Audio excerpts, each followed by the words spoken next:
Hello, mga kamaster, maraming salamat po sa lahat ng tumatangkilik ng ang nag-iisang tagapagmana. Paki-follow and subscribe mga master para sa mga susunod pang mga kabanata. Ang nag-iisang tagapagmana, Philip Clark, Kabanata 1351.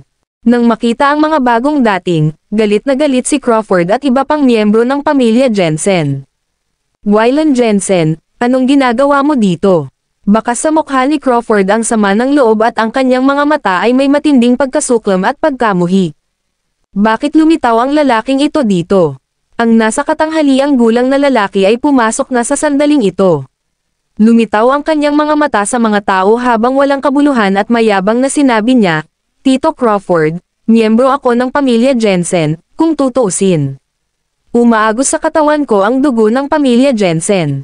Hindi ba dapat pumunta ako para magbigay ng huling paggalang sa matanda? Siya si Wyland Jensen, isang outcast ng pamilya Jensen. Nagtanim siya ng masasamang intensyon, nakipagsabuatan sa maraming pambansang martial arts na mga pamilya at puwersa upang bumuo ng isang hiwalay na paksayon, at pinagmamasdan ang pamilya Jensen at ang National Martial Arts Association. Ang taong ito ay isang natatanging talento ng nakababatang henerasyon ng pamilya Jensen ngunit may isang itim na puso. Nais niyang pag-isahin ang pambansang martial arts sa kanyang sariling kapangyarihan. Ayon sa kanyang mga salita noon, dapat maghari ang pamilya Jensen sa pambansang pamayanan ng martial arts. Kung siya ang magiging pinuno ng pamilya Jensen, gagawin niya ang pamilya Jensen na pinakatuktok ng martial arts at kailangang sambahin sila ng lahat. Hindi maaaring payagan ang gayong dominanteng mentalidad.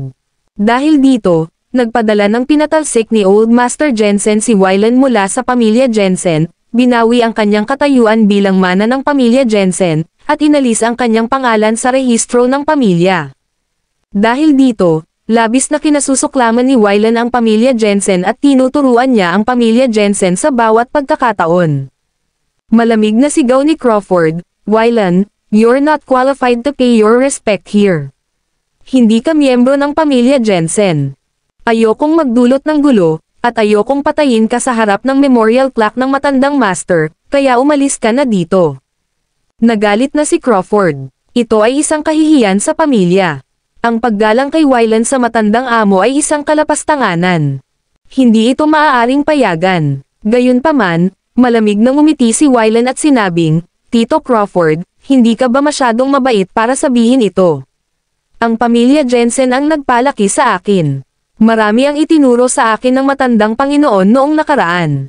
Tandang-tanda ko pa ang boses at mukha niya, lalo na yung eksenang pinaalis niya ako sa pamilya Jensen gamit ang kamay niya. Naaalala ko pa rin ito ng malinaw. Sa sandaling binibigkas ang mga salitang ito, biglang naging tense ang kapaligiran sa buong bulwagan. Ang mga mata ng lahat sa pamilya Jensen ay napunta kay Wyland, puno ng puot. Ano ba talaga ang gusto mong sabihin? Malamig na tanong ni Crawford. Kung hindi dahil sa pamangkin niya si Wyland, nasample siya ni Crawford hanggang sa mamatay.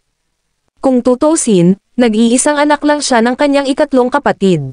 Pagkatapos ng insidenteng iyon, nanlumo ang kanyang ikatlong kapatid at namatay 10 taon na ang nakararaan. Nang mamatay ang kanyang ikatlong kapatid sa taong iyon, nais ni Wyland na magbigay ng galang sa kanyang ama ngunit hindi ito pinayagan ng pamilya Jensen. Dahil dito, napatigil si Wyland sa gate. Bagamat medyo malupit, delikado ang sitwasyon sa pambansang martial arts noon.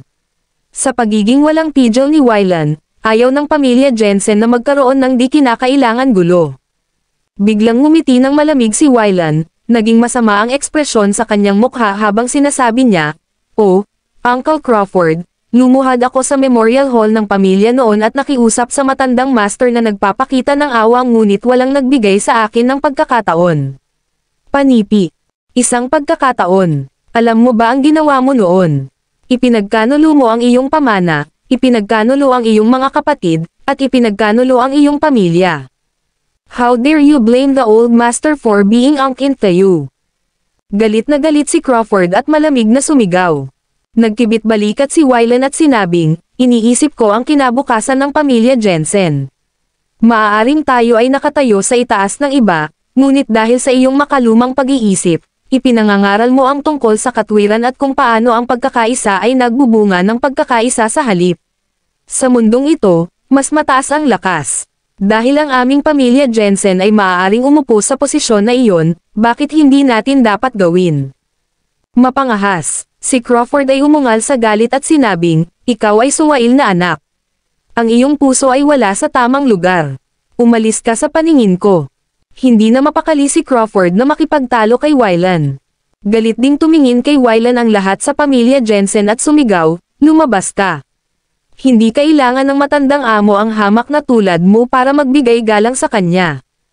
Nakangiting tumango si Wylan at may malamig na intensyon sa kanyang mga mata, nagpatuloy siya, I'm here today only for one reason. Dahil patay na ang matandang master, paano kung isuko ang posisyon ng pamilya Jensen sa National Martial Arts Association? Ako ang uupo sa ganoong posisyon para sa iyo. Gaya ng sinabi niya, may mapanuksong ngiti sa gilid ng kanyang bibig si Wylan. Nang marinig ito, naikuyom ni Crawford ang kanyang mga kamao habang ang kanyang mukha ay agad na nagdilim. Binalaan niya, Wylan Jensen, binibigyan kita ng huling pagkakataon. Umalis ka dito.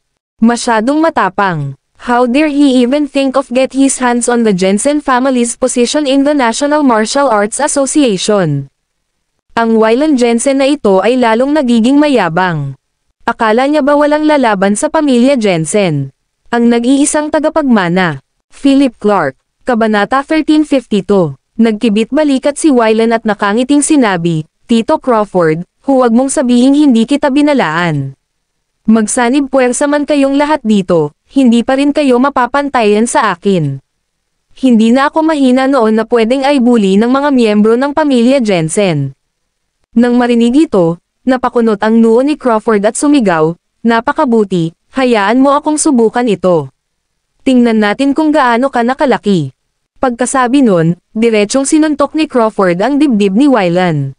Malamig ang sulok ng mga mata ni Wylan at biglang sumabog ang kanyang katawan na may layuning pumatay ng isang masugid na lobo. Bang! Nagbanggaan ang dalawang kamao. Nanginginig ang katawan ni Crawford dahil sa salpukan at napatras siya ng ilang hakbang bago siya nagpakatatag. Sa kabilang banda, nakatayo doon si Wylan na walang pakialam at walang galaw. Ikaw, paano ka magkakaroon ng ganitong uri ng lakas? Bakas sa mukha ni Crawford ang gulat. Sa kanyang likuran, ang mga miyembro ng pamilyang si Jensen ay napuno din ng pagdududa at pagtataka. Talo talaga ang patriarch, bagamat isang simpleng suntok lang, talagang natalo si Crawford. Malamig na ngumiti si Wylan at inibaluktot ang kamao habang proud na nakatingin kay Crawford at sa iba pa. Aniya, noon, hindi ako pinayagan ng matandang master na pumasok sa pinto para sa pagsasanay. Pero ngayon, kaya kong hamanin kayong lahat mag-isa.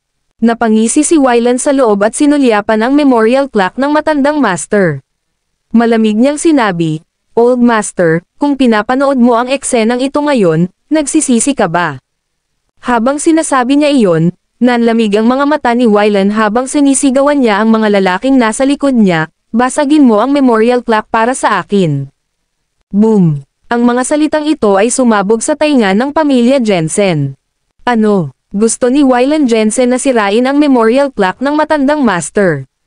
Suwail na bata, siya ay hindi makatao. How dare you? Umungol si Crawford, nanlilisik ang iskarlate niyang mga mata kay Wylan. Tumawa si Wylan at malamig na sinabi, why not? Sa tingin mo ba mapipigilan mo ako? Pagkatapos noon, humakbang pasulong si Wylan, ang bawat hakbang niya ay puno ng nakakagulat na momentum. Masyadong malakas ang lalaking ito. Sa sandaling ito, lumabas si Crawford at ilang iba pa at hinaranggan si Wylan. Sumigaw sila sa malamig at galit na boses, Wylan, hindi ito isang lugar para sa iyo na maging walang ingat. Hehe, ngumisi si Wylan na may kislap ng lamig sa kanyang mga mata, na nagsasabing, kahit na ako ay walang ingat ngayon, ano ang magagawa ng pamilya Jensen sa akin? Pagkatapos, tiyak na kumilos si Wylan at agad na nagsimulang labanan si Crawford at ang iba pa. Beef. Putok, putok. Sa loob ng ilang minuto, ilang figure ang lumipad at bumagsak ng husto sa lupa. Sa gitna, nakatayo doon si Wylan na walang pakialam. Sinulyapan niya ang mga miyembro ng pamilyang Jensen sa lupa at nanunuya, isang bangkos ng basura. Patutunayan ko sa inyong lahat ngayon na ako, si Wylan Jensen, ang pinakanamumukod tanging tao sa pamilya Jensen. Ako ang mangganguna sa pamilya Jensen sa kaluwalhatian. Pagkasabi noon, naglakad si Wylan papunta sa memorial plaque ng matandang master na puno ng galit ang mga mata. Matangkad pa rin sa kanyang isipan ang eksena ng pagpapaalis sa kanya ng matandang master sa pamilya Jensen noon. Iniunat niya ang kanyang kamay, hinawakan ang memorial plaque ng matandang master, at umungal, ang memorial plaque na ito ay hindi dapat ilagay dito. Hinawakan niya ang memorial plaque at ay dudurog na sana ito sa lupa. Ang nag-iisang tagapagmana, Philip Clark, Kabanata 1353. Biglaan. Isang malalim na boses ang galit na sumigaw mula sa pintuan, ibaba mo ang plaque ng alaala ng matandang master. Sinundan ng mga tao ang tunog at nakita ang ilang nagmamadaling pigire na may maliit na layunin na pumasok. Galit na galit si Philip sa mga sandaling iyon.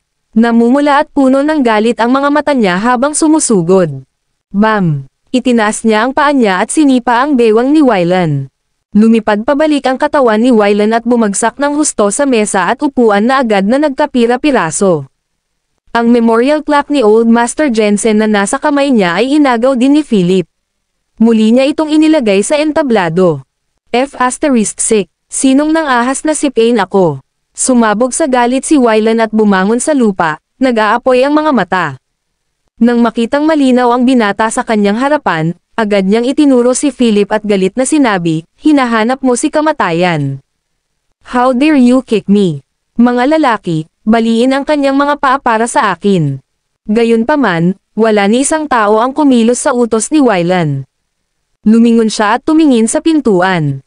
Ang mga taong dinala niya ay bumagsak lahat sa lupa sa isang punto, nanginginig ang lahat. Nakatayo sa tabi nila ang anim na mukhang hindi masaya. Agad-agad. Nanginginig ang buong katawan ni Wylan, tumutulo ang malamig na pawis sa noo.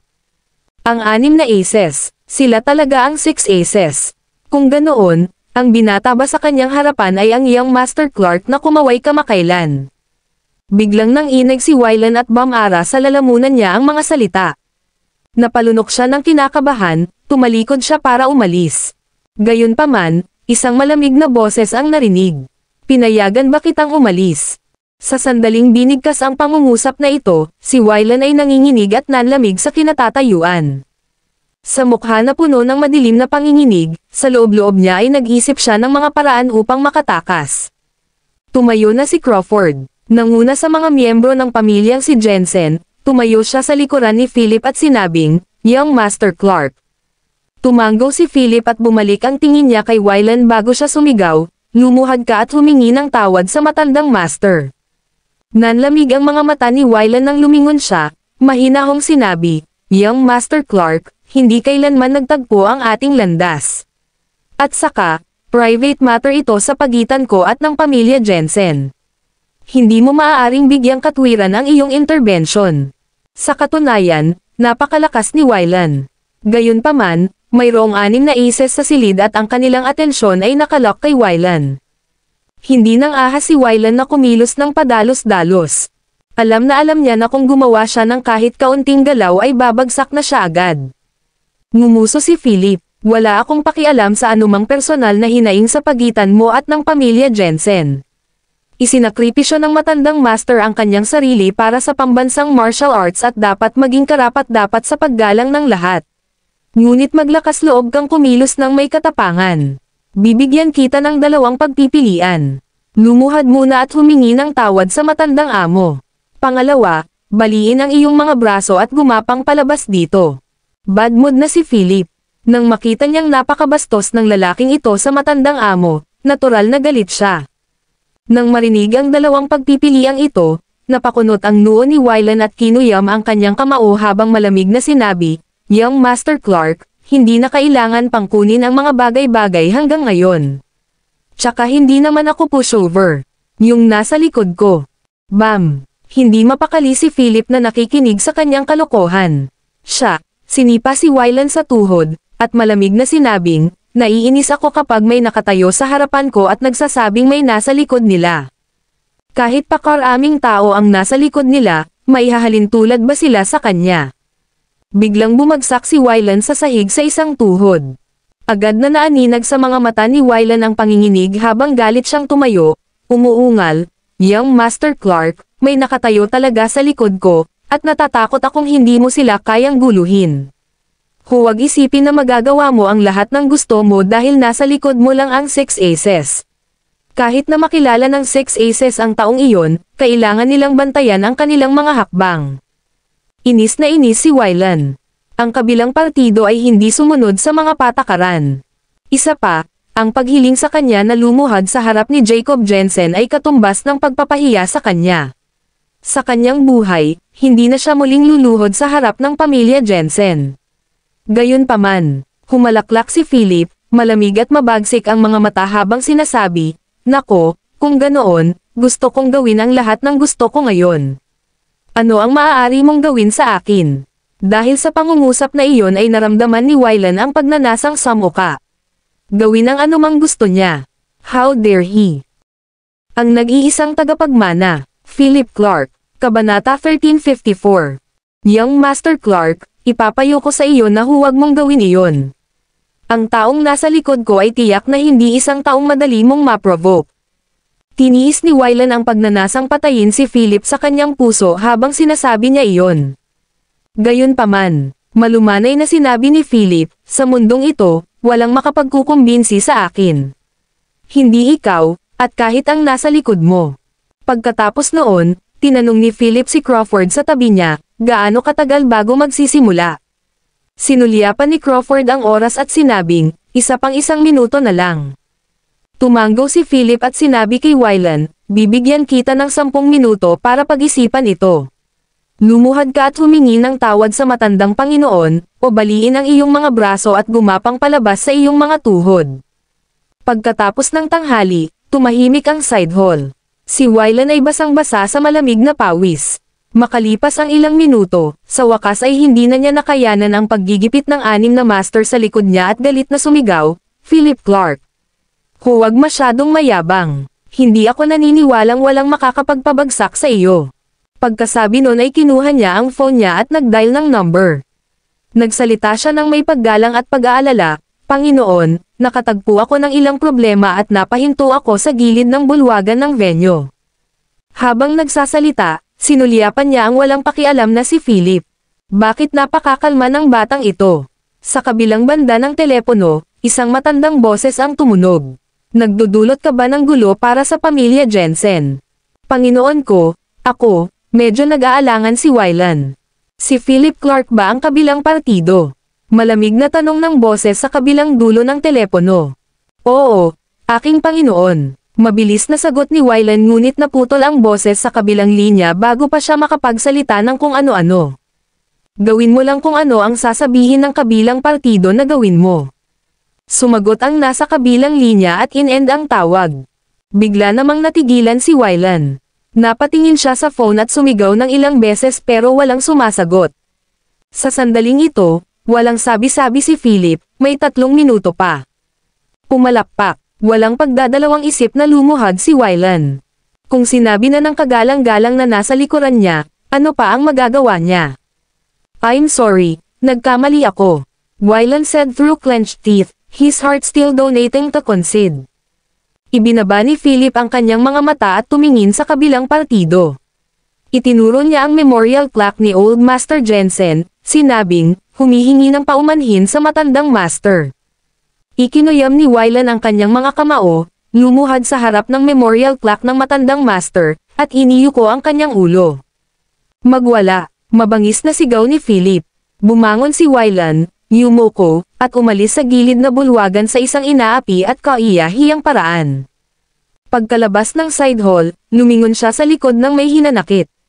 Ang puot sa kanyang puso ay lumalakas at lumalakas. "Ayusin mo ako ng mga tao. Gusto kong bawiin ang asawa at anak ni Philip ngayong gabi. How dare he make me sneeze? Sisirain ko ang pamilya niya." Malungkot na sabi ni Wylan, naglalagablab ang galit sa kanyang mga mata sa gilid na ito, nakatingin kay Philip ang pamilya Jensen. Pagkatapos ay sinabi ni Crawford, "Young Master Clark, magsisimula na." Kaagad pagkatapos, narinig nila ang maingay na sigaw mula sa kinaroroonan nila sa side hall na nagmumula sa venue sa hindi kalayuan. Ang ingay ng mga boses. Ang mga tao ay kumukulo. Pinakinggan ni Philip ang malakas na ingay, itinaas ang kanyang ulo, at tumingin sa harap ng pintuan. 8 patayong figure ang naglalakad papunta sa karamihan. Ang 8 Dragon Warriors, ang nag-iisang tagapagmana. Philip Clark, Kabanata 1355. Ang 8 figure ay nakatayong kasing taas ng mga bundok at mukhang matalim na parang malamig na mga espada. Ang Dragon Warriors ay mga alamat.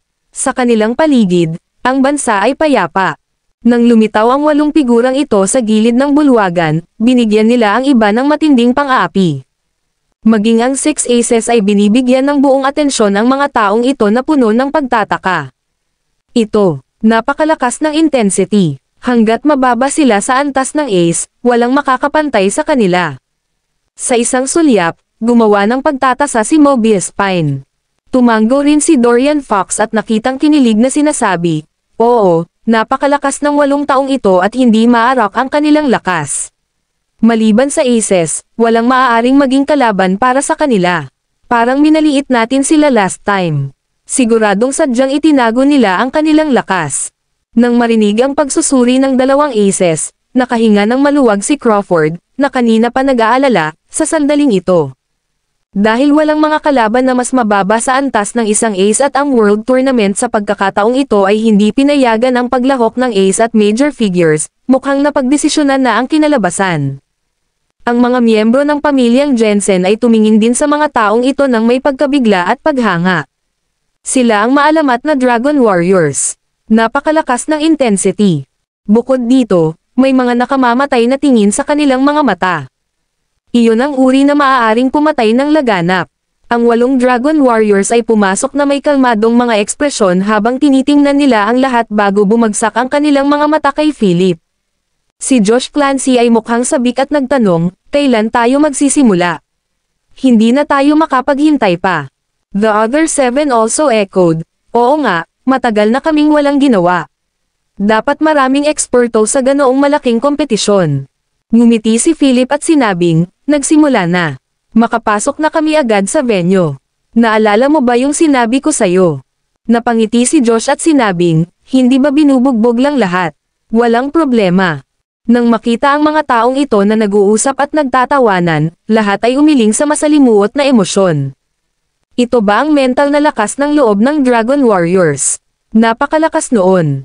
Kahit na humarap sa mga delegasyon ng martial arts mula sa 23 bansa at rehiyon, nanatili pa rin silang kalmado.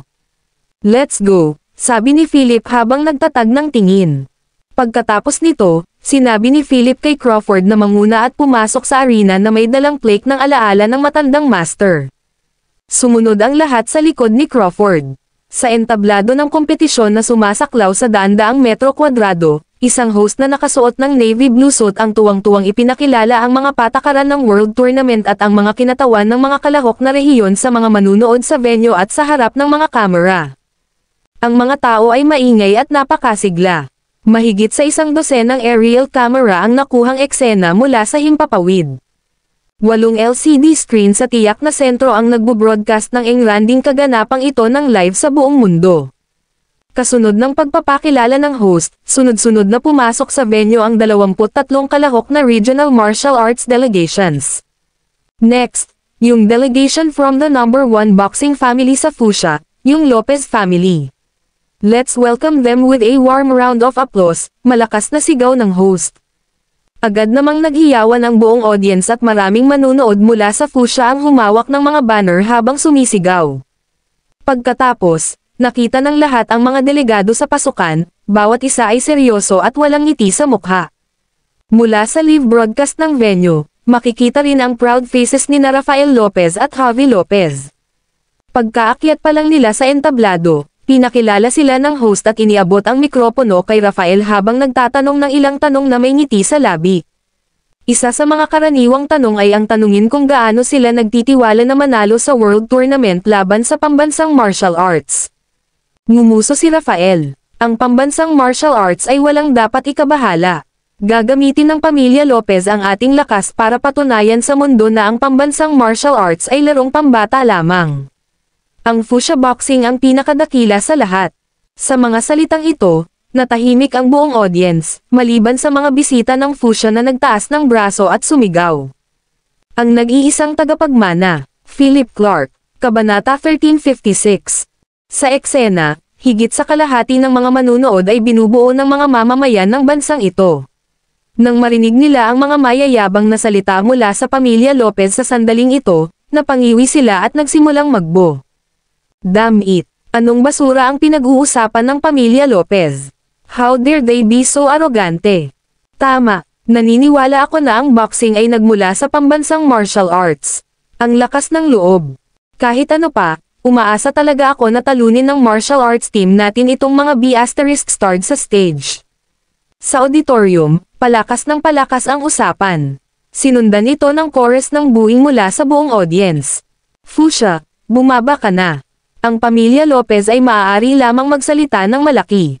Nilaybot ng mga mata ni Javi ang audience at kinuha niya ang mikropono sa kamay ng host para umungol sa audience. Mga baboy. Ngayon, sa ngalan ng pamilya Lopez at Fuchsia, ako, si Javi Lopez, ay dudurog sa pambansang martial arts na sinasamba mo. Ipapakita ko sa iyo na ang Lopez Boxing ay ang pinakamataas na martial arts. Ang iyong pambansang martial arts ay walang iba kundi basura. Sa sandaling binibigkas ang mga salitang ito, sumiklab ang sigalot sa mga manunood. Lahat ng mamamayan ay tumayo at sumigaw sa entablado sa gitna. Maging sa mga manunood, ang mga bisita ng Fuchsia ay nakikipag-away at nakikipag-away sa maraming tao. Agad ding sumugod ang mga security sa pinangyarihan para pigilan sila. Mabilis na nagligtas ang host at inanyayahan ang mga kinatawan ng Fuchsia na magpahinga sa lugar ng delegado. Ang labanang ito ay nagsimula at natapos ng mabilis.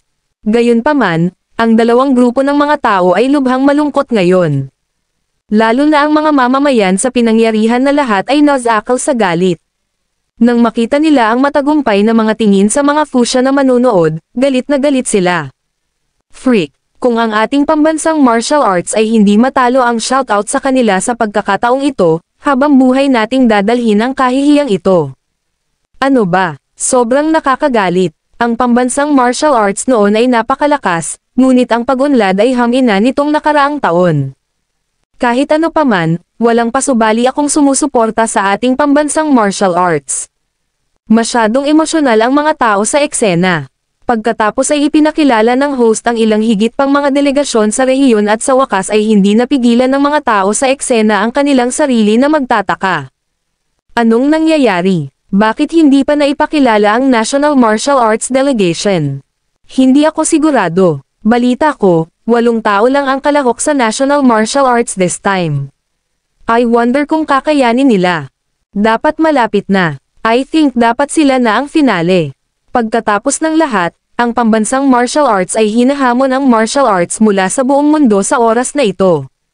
Sure enough, ang host ay sumigaw sa oras na ito, lahat. Ang huling delegasyon ay ang host ng World Tournament na ito at ang ringmaster din ng kompetisyong ito. Kung matalo mo sila, ikaw ang pinakamalakas. Salubungin natin sila ng palakpakan, ang host ng arena na ito, ang delegasyon ng pambansang martial arts. Sa sandaling magsalita ang host, ang mga mata ng lahat ng madla ay nagtipon sa pasukan. Ang mga mata ng mga manunood na naruroon ay puno ng pananabik, pagkabalisa, galit, o pagkamuhi. Kaagad pagkatapos, sa harap ng lahat, sa live feed, at sa pandaigdigang broadcast sa telebisyon. Ang unang nakita ay ang dalawang hanay ng mga seryosong bodyguard na nakasuot ng itim na suit na may mga puting chrysanthemum na nakapin sa kanilang mga dibdib. Naghiwalay sila sa magkabilang gilid at isa-isang pumasok sa arena sa parehong bilis habang nagbibigay ng maindayog na mga yapak. Ang tunog ay naging isang hindi nakikita at solemne na apela na mabilis na kumalat sa buong madla. Ang nag-iisang tagapagmana, Philip Clark, Kabanata 1357. Ang live feed ay na-broadcast sa iba pang bahagi ng mundo ng sabay-sabay. Matapos lumitaw ang dalawang hanay ng mga bodyguard na ito na nakaitim, nakita si Crawford Jensen na nakasuot ng plain black na sinundan ng iba pang miyembro ng pamilya Jensen. Lahat sila ay mukhang napakasolemna. Ang hawak ni Crawford sa kanyang mga kamay ay ang urn at memorial plaque ni Old Master Jensen. Ang eksenang ito ay nakita ng madla at na-broadcast sa mga close-up na kuha, na agad na lumalabas sa 8 screen na display sa pinakaitaas na gitna. Sa sandaling ito, lahat ng live broadcast platform sa buong mundo ay nagpapadala ng eksena ng live. Sa isang iglap, napatayo ang karamihan sa mga manunood. Napatingin silang lahat sa mga miyembro ng pamilyang Jensen na papasok sa venue na may tame time na ekspresyon. Lahat ay may seryosong tingin sa kanilang mga mukha. Napakatahimik ng eksena. Para sa mga kinatawan ng mga kalahok na rehiyon, ang reaksyon mula sa Fuchsia Martial Arts Circle ang pinakahalata. Nakahinga ng maluwag si Rafael Lopez at ang ilang kasamang majors sa eksenang ito. Ang napakalaking bundok na bumagsak sa kanilang mga ulo, ang Fuchsia Martial Arts World, at ang World Martial Arts Association ay tuluyang gumuho. Sa wakas ay oras na para sa Fuchsia Martial Arts na maging sentro ng entablado. Nagpalitan ng tingin si Rafael at ilang majors, na nagpapakita ng mahinang panunuya sa gilid ng kanilang bibig. Pare, patay na si Jacob Jensen. Oras na para magliwanag ang pamilya Lopez. Puno ng tagumpay ang mukha ni Javi habang pinagmamasdan ang karamihan ng mga miyembro ng pamilyang Jensen na umaakyat sa entablado ng kompetisyon sa gitna ng venue. Ito ay isang engranding panoorin ngunit ang kinalabasan ay hindi pa rin natukoy. Siyempre, ang bawat miyembro ng pamilya Lopez ay puno ng kumpiyansa. Ang pambansang martial arts ay unti-unting hamina sa paglipas ng mga taon at gumawa ng napakakaunting mga natitirang tagapagmana. Maging sa iba pang martial arts competition sa buong mundo, makikita ang mga mukha ng gayong mga talento. Napangiti ng mahina si Rafael at sinabing, "Javi, anak ko, taglay mo na ang poise ng isang major. Ngayon ang iyong pagkakataon upang mapatunayan ang iyong sarili. Pangunahan ang pamilya Lopez at manalo sa championship na ito. Yarakan mo ang iginagalang na pambansang martial arts sa ilalim ng iyong mga paa." "Oo, ama." Tumanggaw si Javi bilang tugon, mukhang magalang. Siyempre, puno ng kayabangan ang mag-ama na ito. Kung titingnan ang mga kalahok na delegasyon, tiyak na ang pamilya Lopez ang pinakamalakas na kalaban. Ngayon, tiyak na ang mga inapo ng pamilya Lopez ang dudurog sa pambansang martial arts sa ilalim ng kanilang mga paa. Matapos magbigay ng ilang salita ng pampatibay loob, tumayo si Rafael at ang iba pang majors para pumunta sa kabilang side ng main guest area para maupo. Sa pangunahing guest area ng venue, ang mga pinuno ng bawat kalahok na delegasyon at ang mga ulo ng mga pamilya ay nakaupo sa kani-kanilang mga lugar. Hindi lamang ang mga internasyonal na delegasyon ang nakaupo dito kundi ang mga kinatawan ng mga pambansang martial arts na pamilya, gayon din ang mga tagapagsalita ng iba pang puwersa. Nang makita nila ang hitsura ng pamilya Jensen sa entablado, karamihan sa kanila ay nagpakita ng panghihinayang. "Hindi ko inaasahan na namatay na si Old Master Jensen. Ang gulugad ng isang henerasyon ng pambansang martial arts ay umalis ng ganito. Kailangan kong magbigay ng respeto sa kanya. Well, sabay na tayo pagkatapos ng competition." Ito ang mga pahayag ng ilang tao. Sa eksena ay naroon din ang isang maliit na grupo ng mga tao na walang pakialam na nanonood. Karamihan sa kanila ay mga pamilya at puwersa na hindi nakagawa ng marka sa pambansang martial arts. Nang makita nilang lumipas na si Old Master Jensen, lahat sila ay nag-iwas ng tingin at natuwa pa ng kaunti. Ang matandang ito ay patay na sa wakas. Walang makakakontrol sa atin ngayon. Haha. Malapit nang tumanggi ang pamilya Jensen kasabay ng pagpanaw ni Jacob Jensen. Natatakot ako na hindi lang nila mapanatili ang kanilang mga posisyon sa National Martial Arts Association at sa World Martial Arts Association.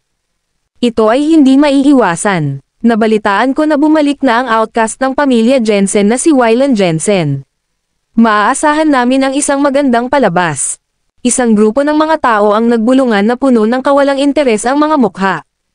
Ang grupong ito ng mga tao ay hindi nag-aalala tungkol sa pambansang martial arts.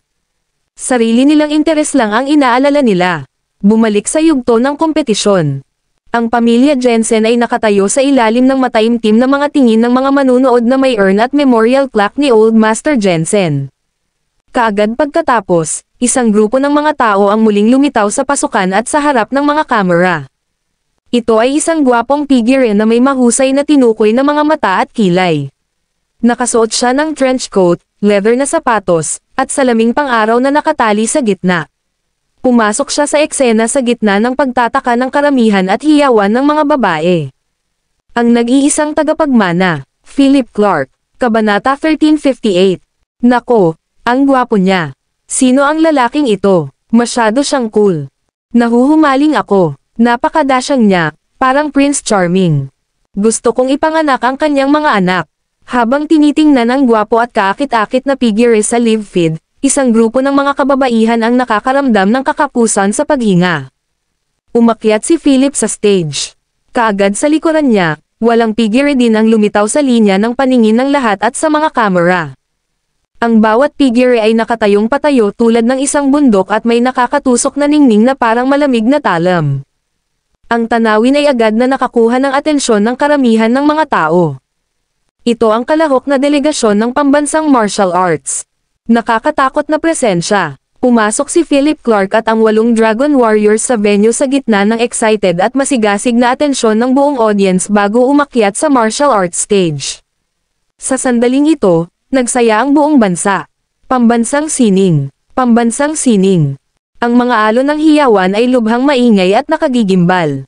Sa eksenang ito, naging madilim ang mga ekspresyon ng mga kinatawan mula sa lahat ng kalahok na rehiyon. Masyadong kapansin-pansin ang gayong hitsura na dapat ay ilegal. Sinong mag-aakala na si Philip, na hindi kailanman mahilig magayos, ay talagang gagawa ng ganito kaguwapong hitsura ngayon. Isa pa, sa flamboyant na aura niya, para siyang Prince Charming. Mapait na pinisil ni Javi ang kanyang mga kamao na may matalim na kislap sa kanyang mga mata. Sinabi niya sa mababang tono sa mga taong nasa likuran niya, "Remember his face." Talunin ang lahat ng mga taong dinala niya ngayon at hamanin siya. Siguraduhing ipaalam sa kanya kung ano ang mangyayari kung sasaktan niya ang pamilya nating Lopez. Oo, mahigit 100 lalaki ang nakatitig sa mga figures sa entablado ng kapaligiran na may mabangis na mga mata.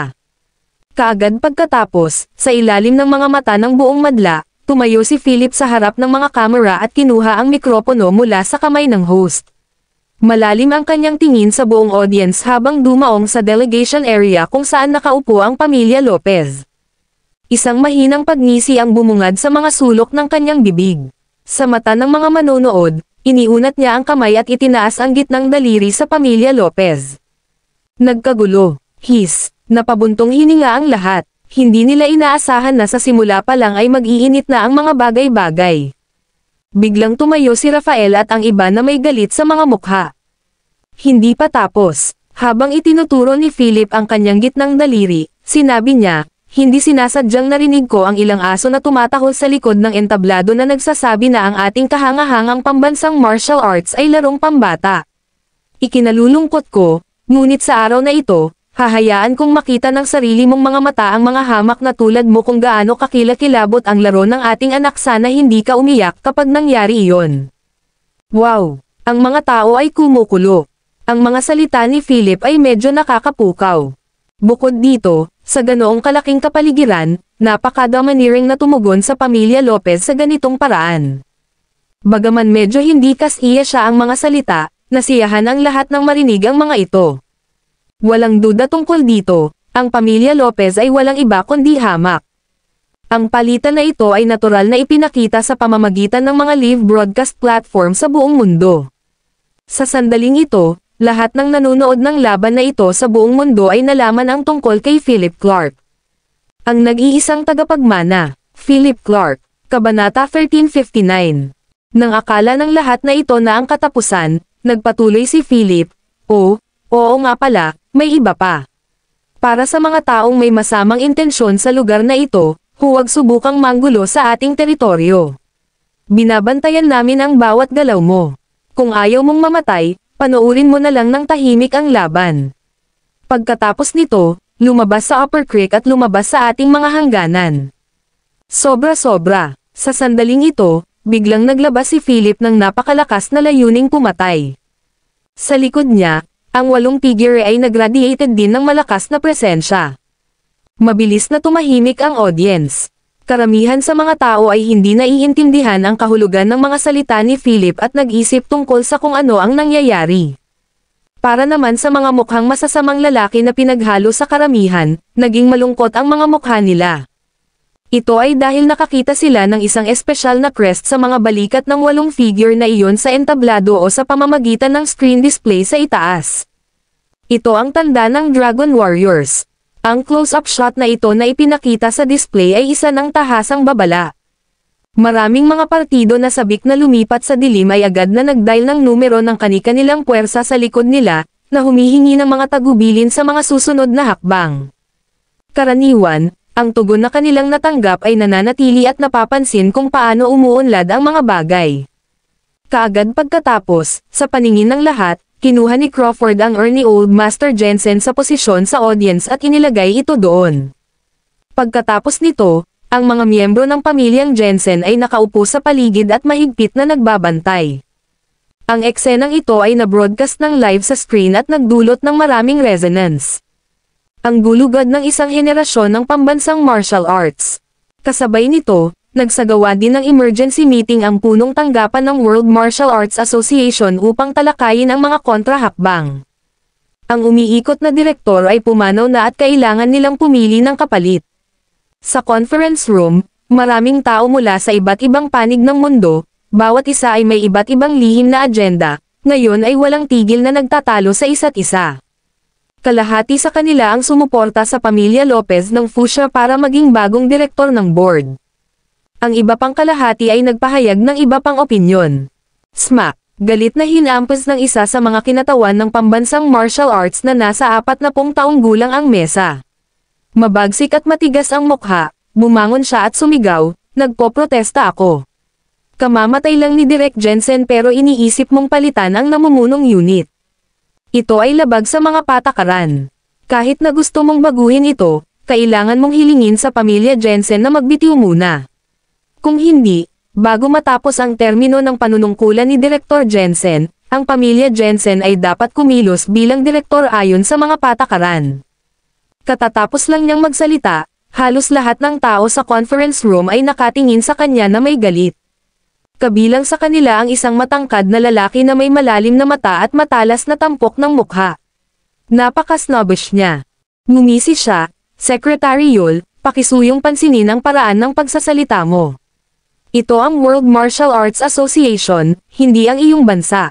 May karapatan tayong magpasya kung sino ang susunod na direktor ng lupon. Kaya please shut up, kung hindi, hihilingin kong may mag-escort sa iyo palabas."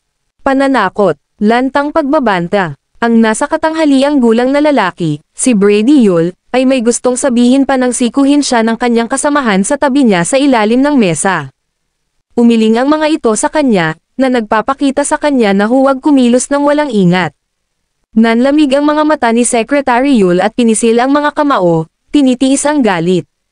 Pagkatapos, ang pagpupulong ay natuloy bilang normal. Samantalang ang isa pang lalaki, si Joe Earns, ibinuka niya ang kanyang mga kamay at sumandal sa upuan. Nginitian niya ang lahat habang sinasabing, "Kung ganoon, let's have a vote by a show of hands." Sa mga sumasang-ayon na ang Lopez family ng Fuchsia ay dapat na kunin ang posisyon bilang susunod na direktor, mangyaring itaas ang iyong mga kamay. Swoosh! Sa silid, higit sa kalahati ng mga tao ang nagtaas ng kanilang mga kamay bilang pagsang-ayon. Nang makita ito, si Brady at ang isa pang lalaki ay labis ding nagalit. Masyadong maput, how dare they do this? Napangiti si Joe at hiniling sa kanyang katulong na kumuha ng isang dokumento. Nanguna siya sa pagpirma nito at pagkatapos ay ibinigay ito sa mga kinatawan ng mga rehiyon na naroroon, na nagsasabing, "Kung ganoon, pirmahan natin ito." Sumunod ang mga kinatawan ng bawat rehiyon upang pumirma. Ang nag-iisang tagapagmana, Philip Clark, Kabanata 1360. Nang maipasa ang dokumento kay Brady Yul, kinuha niya ang panulat na may galit at diretsyong bumangon. Idiniin niya ang panulat sa kasunduan at malamig na tumingin sa iba. Ang kasunduang ito ay isang kahihiyan, diskriminasyon, at isang insulto sa ating pambansang martial arts. Hindi ko ito pipirmahan. Pagkasabi nun, diretsyong umalis si Brady sa upuan niya at tumalikod para lumabas ng conference room. Biglang narinig ang lahat ng klase ng maingay na komento sa conference room. Lahat ay nagbubulungan ng kung ano-ano. Nang lumakad si Brady sa pintuan ng conference room, huminto siya at pinisil ang kanyang mga kamao ng mapait. Paglingon niya, sinabi niya sa mga tao na nakaupo pa rin sa kanilang mga upuan, pakiusap na tandaan na ang aking mga kababayan at ang mga practitioner ng ating pambansang martial arts ay hindi malilimutan ang araw na ito. Pagkatapos sabihin iyon, umalis si Brady sa conference room ng World Martial Arts Association kasama ang kanyang mga tao. Nang makalabas na siya ng pinto at nasa sasakyan, sinabi ni Brady sa kanyang assistant, ipaalam kaagad sa National Martial Arts Association at Crawford Jensen. Sabihin sa kanila na ang World Martial Arts Association ay nagsimulang gumawa ng hakbang laban sa pambansang martial arts. Ang mga puwersang kinakatawan ng pamilya Lopez ng Fuchsia ay tumitingin sa amin. Yes, Secretary Yul, agad na sagot ng assistant. Ang mukha ni Brady ay hindi kanais-nais habang siya ay nagpatuloy, gayon din, ipaalam sa lahat ng ating mga tao sa asosasyon na magsumite ng kanilang pagbibitiw ngayon at bumalik kasama ko sa bansa ngayong gabi. Maraming ideya ang tumatakbo sa isip ni Brady. Alam niyang gagantay ang mga taong iyon at kailangan niyang gumawa ng mga advanced na paghahanda. Bumalik sa World Tournament sa Upper Creek. Umupo na si Philip at ang pamilya Jensen sa kanilang mga upuan. Sa sandaling ito, nag-aalalang naglakad si Crawford sa tabi ni Philip at mamulong. Young Master Clark, nakatanggap lang kami ng balita mula sa World Martial Arts Association. Ang asosasyon ay nagnanais na kumilos sa pamilya Jensen at pambansang martial arts. Gumawa sila ng kasunduan na tanggalin ang posisyon ng pamilya Jensen bilang direktor ng lupon, at kasabay nito, ihalal ang pamilya Lopez bilang bagong direktor. Nang matanggap ni Crawford ang balitang ito, hindi na siya masyadong nagulat dahil nahulaan na niya ang mangyayari. Gayunpaman, hindi niya inaasahan na ang mga taong ito ay gumagalaw ng napakabilis at walang pasensya. Matapos marinig ito, nagdilim ang mukha ni Philip at nagsalubong ang mga kilay. Bumantong hininga siya, the World Martial Arts Association. Sa simula, ang posisyon ng pamilya Jensen bilang direktor ng World Martial Arts Association ay lihim na pinondohan ni Philip. Pagkaraan ng napakaraming taon, walang ideya si Philip kung ano ang nangyari sa asosasyong iyon. Saglit siyang nag-isip, kinuha ang kanyang telepono, at nag-dial ng numero. Nagtanong siya sa telepono, ano ang alam mo tungkol sa World Martial Arts Association? Sa kabilang dulo ng telepono, narinig ang magalang na boses ni Buffer habang nagtanong, oh, mahal kong Young Master Clark, gusto mo bang makakuha ng World Martial Arts Association? Pwede ba? Tanong ni Philip. Kung tutuusin, sangkot ang dayuhang pamumuhunan at isa rin itong multinational association. Siyempre, basta gusto mo, Young Master Clark, mabibili ko ito para sa iyo, sagot ni Buffer. Okay, sa kalahating oras, gusto ko ang buong bahagi ng World Martial Arts Association. Ibinaba ni Philip ang telepono at sinabi kay Crawford sa tabi niya, it's settled. Umupo at panoorin ang laban. Naayos na. Saglit na natigilan si Crawford, medyo hindi makariyak. Ganun pa man, magalang pa rin siyang umupo sa isang tabi. Sa wakas, nang magsimulang magsalita ang host, opisyal na nagsimula ang World Tournament. Ang nag-iisang tagapagmana, Philip Clark, Kabanata 1361. Nagsimula na sa wakas ang excitement. Ang eksena ay kumulo sa pag-asa. Ang pinakahihintay na laban sa pagitan ng pambansang martial arts at martial arts delegations mula sa buong mundo ay nagsimula na. Okay. Ang unang laban ay sa pagitan nina Josh Clancy ng Oriental National Martial Arts at Heiner Kalua ng Goryeo Capoeira. Nang sumigaw ang host, naghiyawan ang lahat. Kaagad pagkatapos, lumabas ang kinatawan ng Goryeo Capoeira mula sa mataas na plataporma sa gitna ng mga sigawan. Siya ay isang matapang na tao na may matipunong figure at nagbigay sa mga tao ng pakiramdam ng pang-aapi. Mabagsik ang mukha. Tumalon siya sa entablado ng martial arts at malakas na sumigaw sa kamera. Si Heiner Kalua, ang ina po ng pamilya Kalua ng Goryeo Capoeira, ay isang alamat na may 46 na walang talo na laban sa Goryeo. Ipinakilala ng host ang mga kalahok at naging excited ang mga manunood ng Goryeo sa venue. Heiner, pababa sa pambansang martial arts. Bigyan natin ng hustisya ang ating Goryeo Capoeira. Heiner, mahal kita. Sige na. Excited ang crowd. Sa entablado, itinaas din ni Heiner ang kanyang mga kamay bilang pakiramdam. Puno ng kumpiyansa at pagmamataas ang mukha, sinulyapan niya ang lugar ng venue kung saan naroon ang National Martial Arts Delegation at gumawa ng isang mapanuksong suway na aksyon gamit ang kanyang mga daliri. Natatawang sabi ng host, mukhang hindi na makapaghintay ang contestant na si Heiner Kalua. Susunod sa entablado ay ang aming host ng singsing na ito. Salubungin natin ang kinatawan ng pambansang martial arts na may palakpakan, si Josh Clancy. Pagkasabi noon, humakbang si Josh at dahan-daang bumaba mula sa mataas na plataporma. Sinulyapan siya ni Philip at sinabing may mahinang ngiti, dahan-dahan lang at huwag masyadong gumamit ng lakas. Ang target mo ay ang pamilya Lopez. Si Josh ay gumawa ng isang okay na kilos, bumaba sa mataas na platform, at pagkatapos ay tumayo sa platform ng kompetisyon. Malakas ang palakpakan ng mga manunood. Gayunpaman, maraming mga ignorante ang tumingin kay Josh na nasa entablado ng martial arts na walang pakialam at gumawa ng maaanghang na komento. Sino ang taong ito? Hindi ko pa siya narinig. Mayroon bang ganoong talento sa pambansang martial arts? Hindi ako sigurado. Hindi siya gaanong kamukha. Wala akong makitang maganda sa kanya.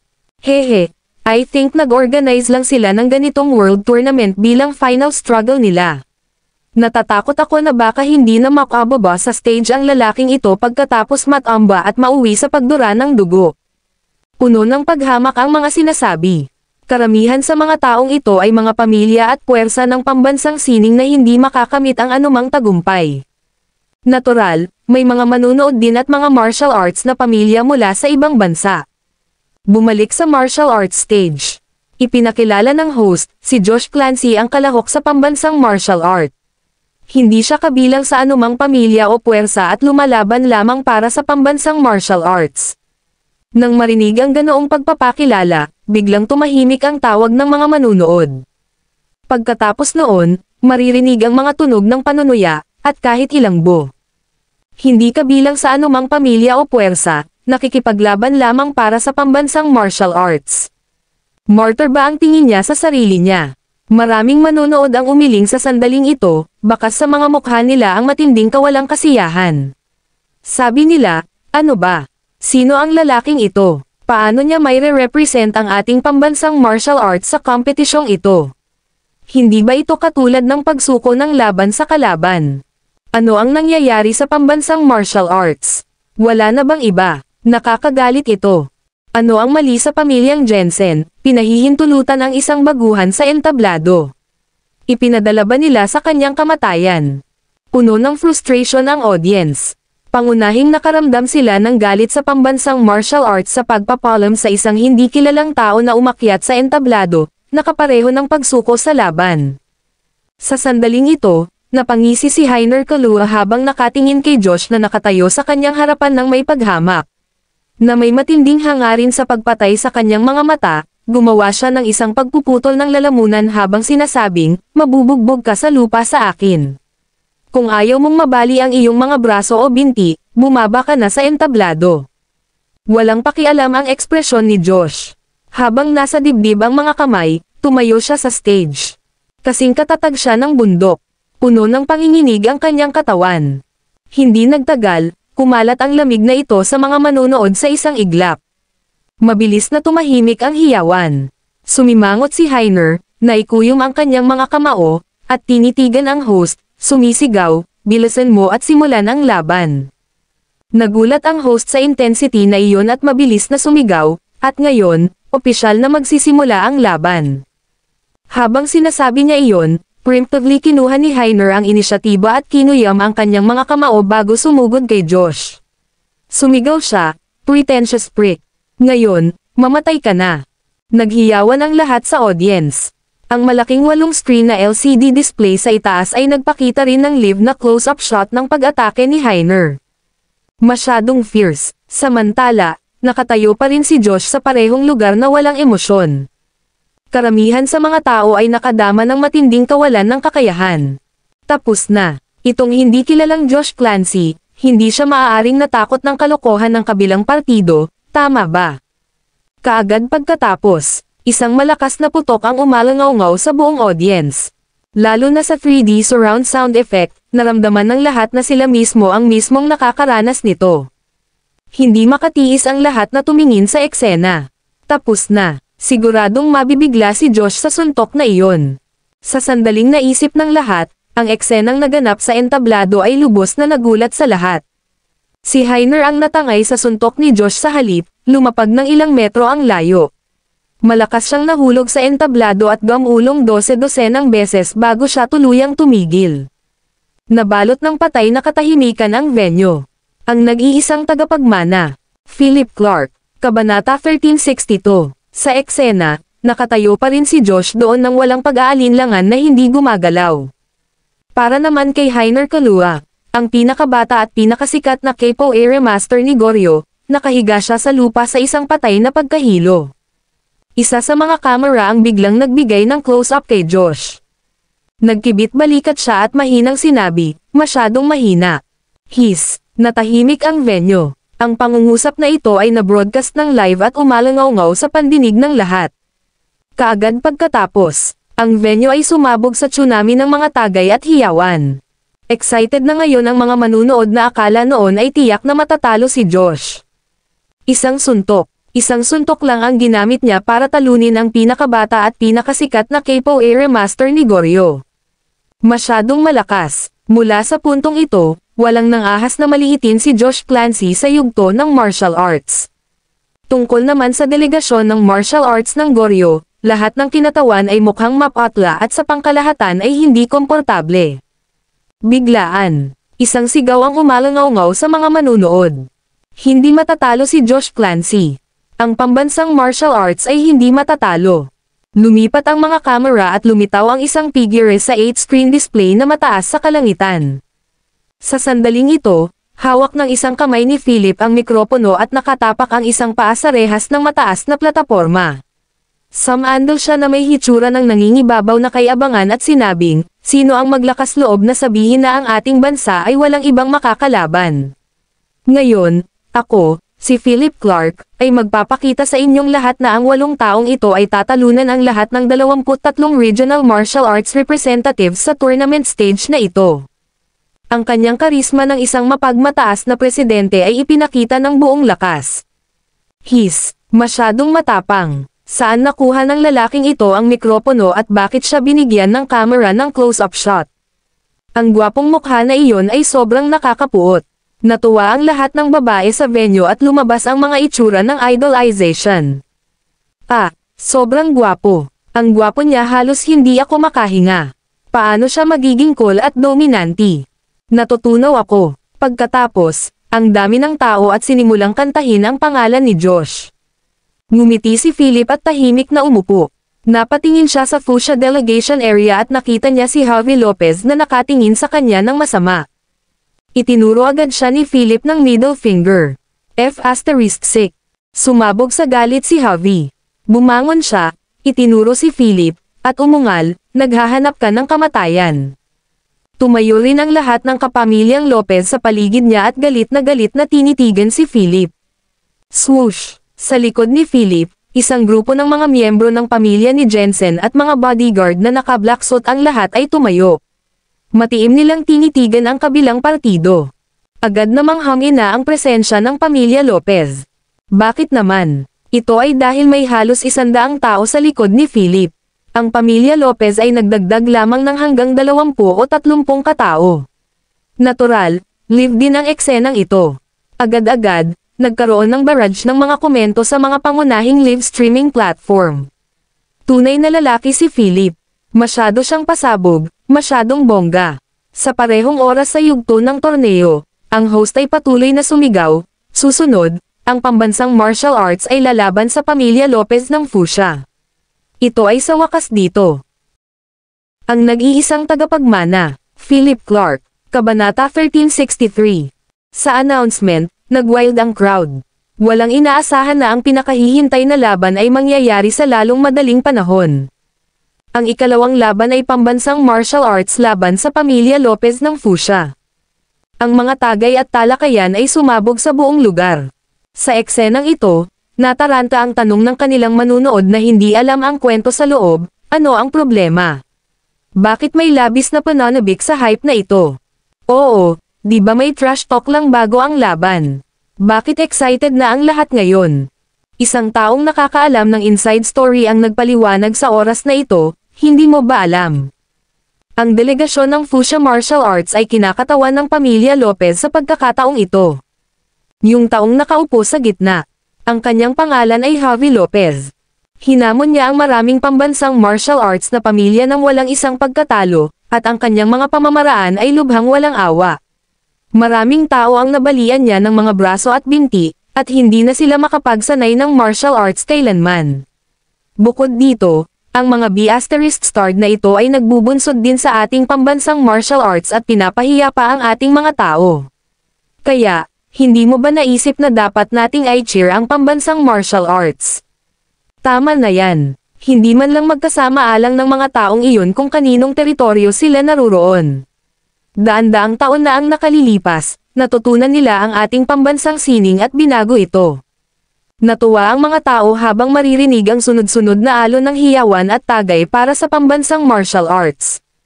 Sa entablado, nakatayo doon mag-isa si Josh na may pagmamalaki at walang pakialam sa mga mata. Nasa dibdib niya ang mga braso habang kalmadong nakatingin sa papalapit na Mateo Lopez. Tumakbo rin ang host sa sandaling ito at nagtanong, kailangan mo bang palitan? Umiling si Josh at sinabi sa mikropono, no need, I'm more than enough. Bastos, naghiyawan ang mga tao. Ito ang kumpiyansa at dignidad ng pambansang martial arts. Masungit ang mukha, tumayo si Mateo sa entablado at naglakad papunta kay Josh na may mapanuksong kilos. Sabi niya sa malamig na boses, you damn pig. Ako, si Mateo Lopez, ay gagamit ng aking lakas para patunayan na ang iyong pambansang martial arts ay walang iba kundi basura. Pagkasabi noon ay kumaway si Mateo ng pakiramdam sa mga nanonood ng Fuchsia sa auditorium. Mateo, talunin siya. Ipakita sa kanya ang prestihiyo ng Fuchsia. Mateo, ikaw ang pinakamagaling. Mateo, ikaw ang pinakamalakas na boksingero sa Fuchsia. Bumaba sa kanila. Tuwang-tuwa ang mga manonood ng Fuchsia na muntik na silang magmadaling bumaba para umakyat sa entablado.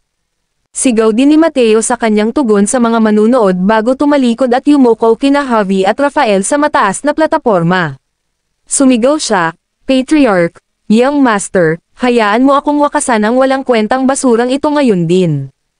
Pagkatapos noon, tumalikod siya, inayos ang kanyang uniforme, at nag-assume ng fighting stance. Malungkot niyang sinabi, mamamatay ka ng malungkot.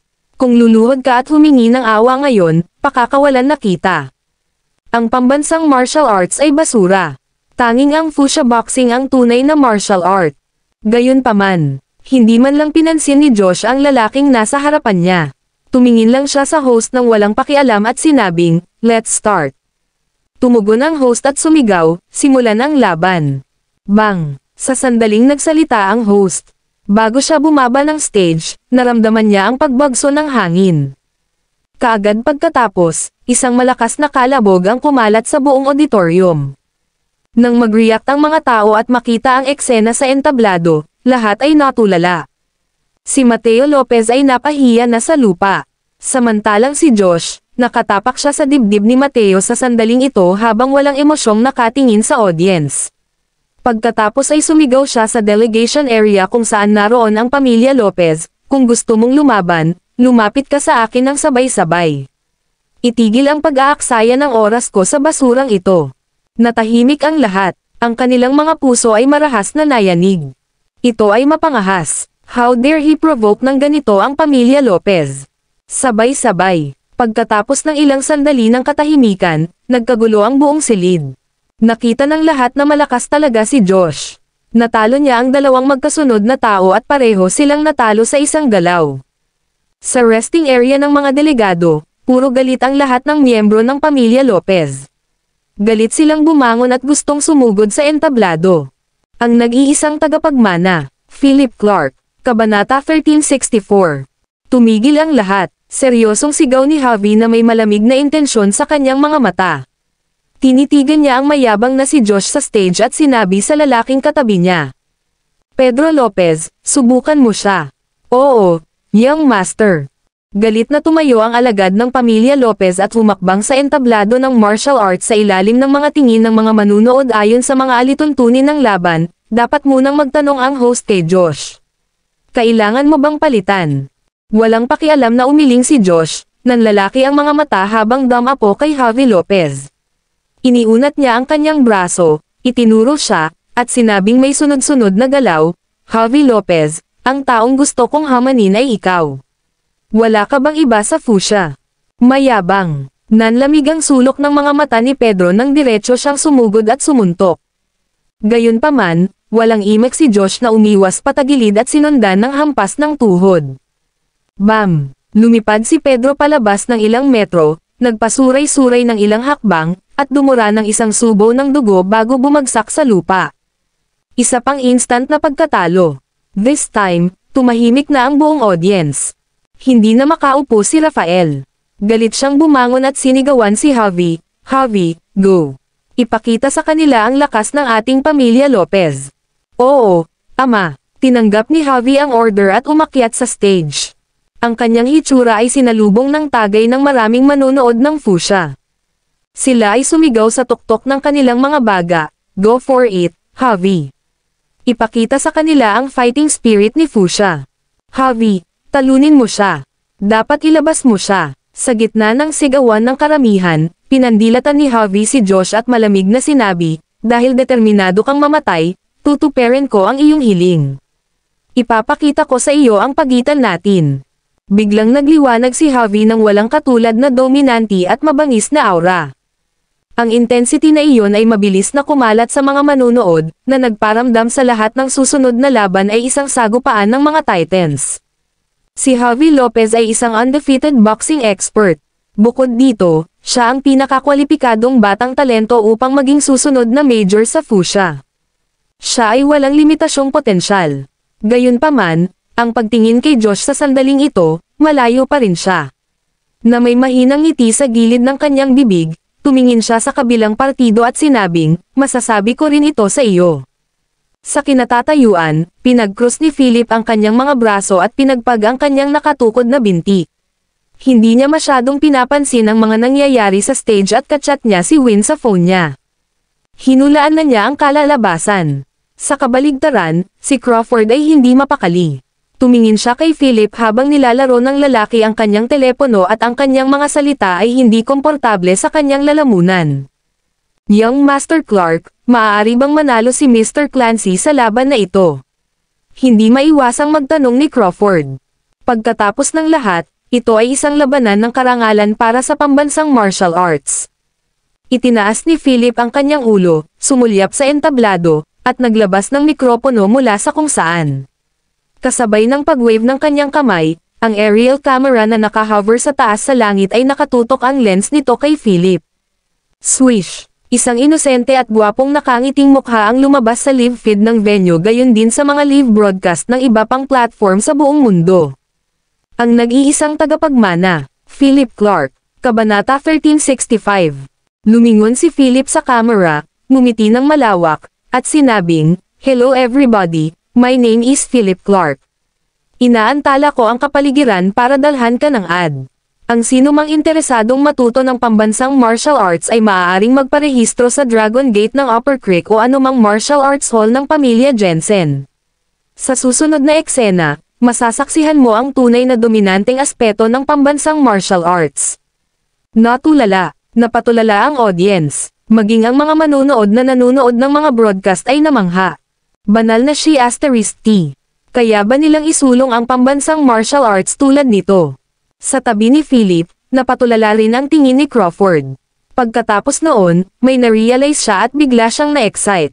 Sa oras na ito, ang master ng Dragon Gate, si Jeremy Yarner, ay sumugod na may namumulaklak ng ngiti sa kanyang mukha.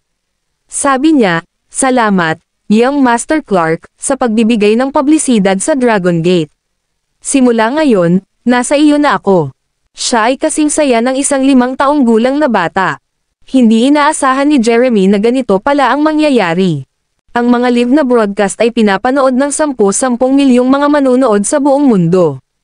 Sa madaling salita, sinasamantala ni Philip ang pagkakataong ito para itaguyod ang pambansang martial arts sa mundo. Bukod dito, ang mga instant na pagkatalo sa unang 3 laban ay nagsalita na ng mga volume ng pambansang martial arts. Hanggat sunod na natalo ni Josh si Javi, hindi maikakailang ang pambansang martial arts ang magiging numero 1 sa mundo. Kaya naman, napakalinaw ni Jeremy tungkol sa tunay na kahulugan sa likod ng publicity stunt ni Philip. Sa oras na iyon, daan-daang libo, o kahit milyon-milyong, ng mga tao ang magpaparehistro upang matuto ng pambansang martial arts. Napakaganda. Uunlad ang pambansang martial arts. Mahinahong ngumiti si Philip at sinabi kay Jeremy, Master Yarner, kailangan ko ng pabor mula sa iyo. Mabilis na magalang na sinabi ni Jeremy, Young Master Clark, masyado kang magalang. Sabihin mo lang. Tumanggaw si Philip, sinenyasan si Jeremy na lumapit, at bamulong sa kanyang tainga. Sumimangot si Jeremy, tumagilid ang ulo, at kinumpirma, Young Master Clark, sigurado ka bang gusto mong gawin ito? Oo, sige. Ako ang sisisihin kung may mangyari, sabi ni Philip. Hindi nagdalawang isip si Jeremy at sinabing, sige, makikinig ako sa iyo. Kung may mangyari, ako na ang bahala. Hindi kita guguluhin, Young Master Clark. Pagkatapos noon ay tumalikod na si Jeremy at lumabas ng venue.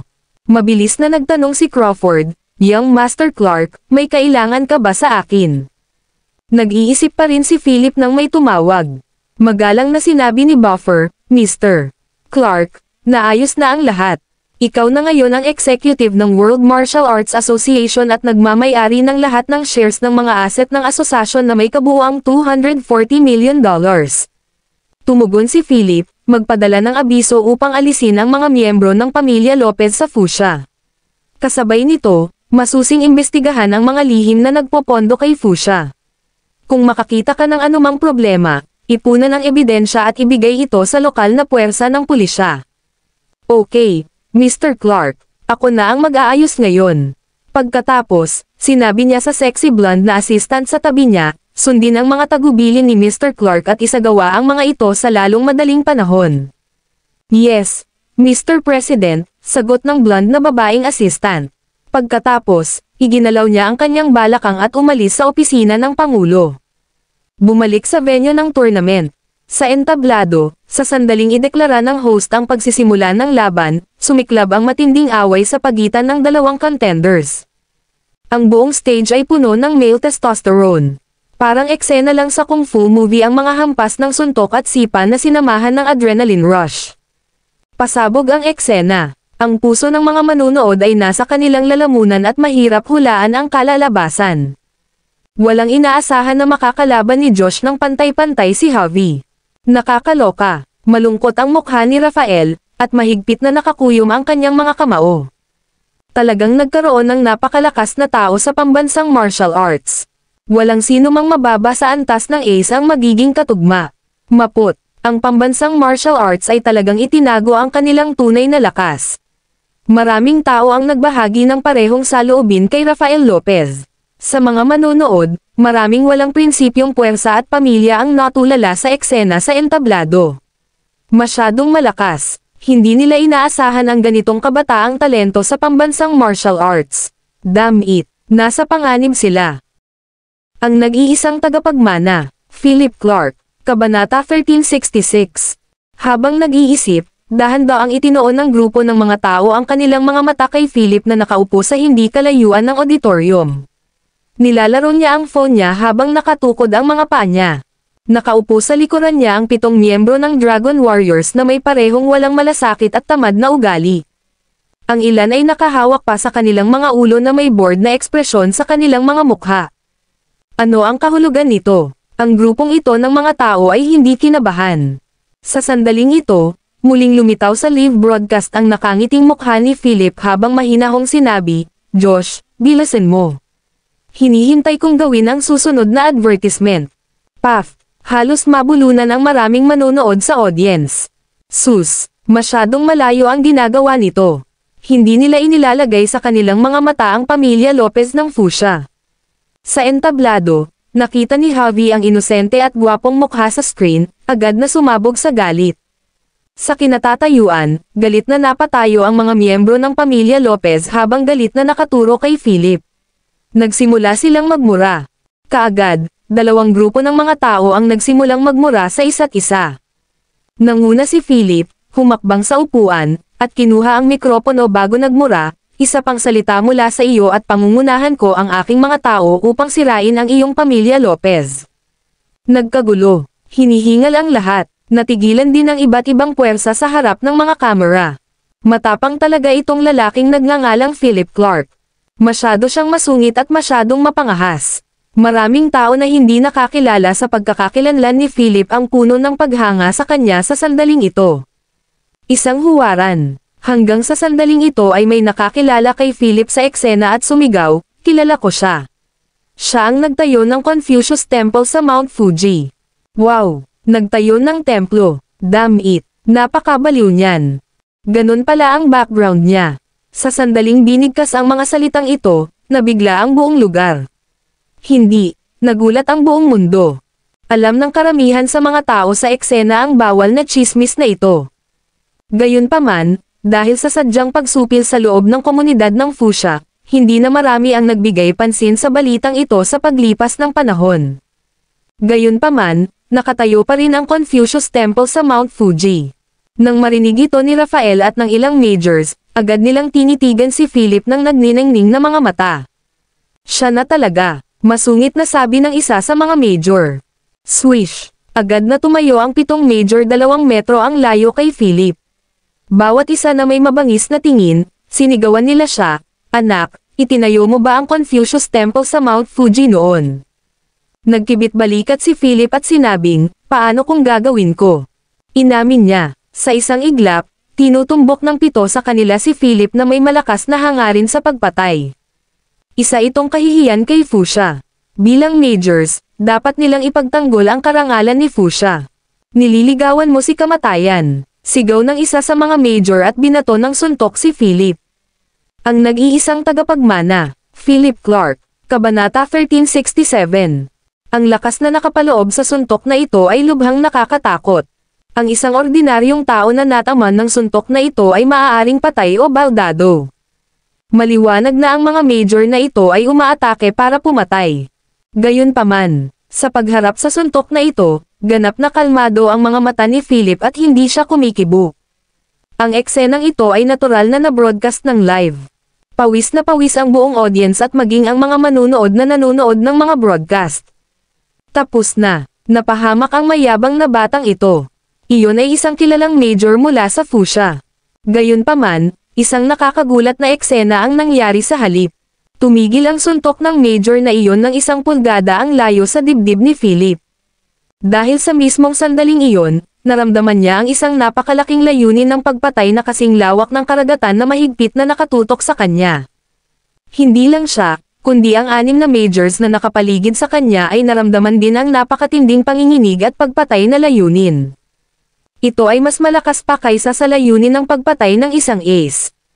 Nang sumulyap ang majors sa 6 aces, napagtanto nila na hindi pa sila gumagalaw sa kanilang orihinal na posisyon sa simula pa lang. Malamig lang silang nakatingin sa kanila na para bang isang grupo ng mga tanga. Ano ang nangyayari? Kung hindi ang 6 aces ang gumawa ng hakbang, kung gayon sino ito? Paanong ang taong ito ay nagtataglay ng ganoon kalakas na hangarin sa pagpatay? Ang aura na ito ng isang demonyong Diyos ay naging sanhi ng pagpapawis ng mga majors habang bumibilis ang kanilang mga tibok ng puso. Sa sandaling iyon, naramdaman pa nila na para silang napunta sa impyerno at bumalik muli.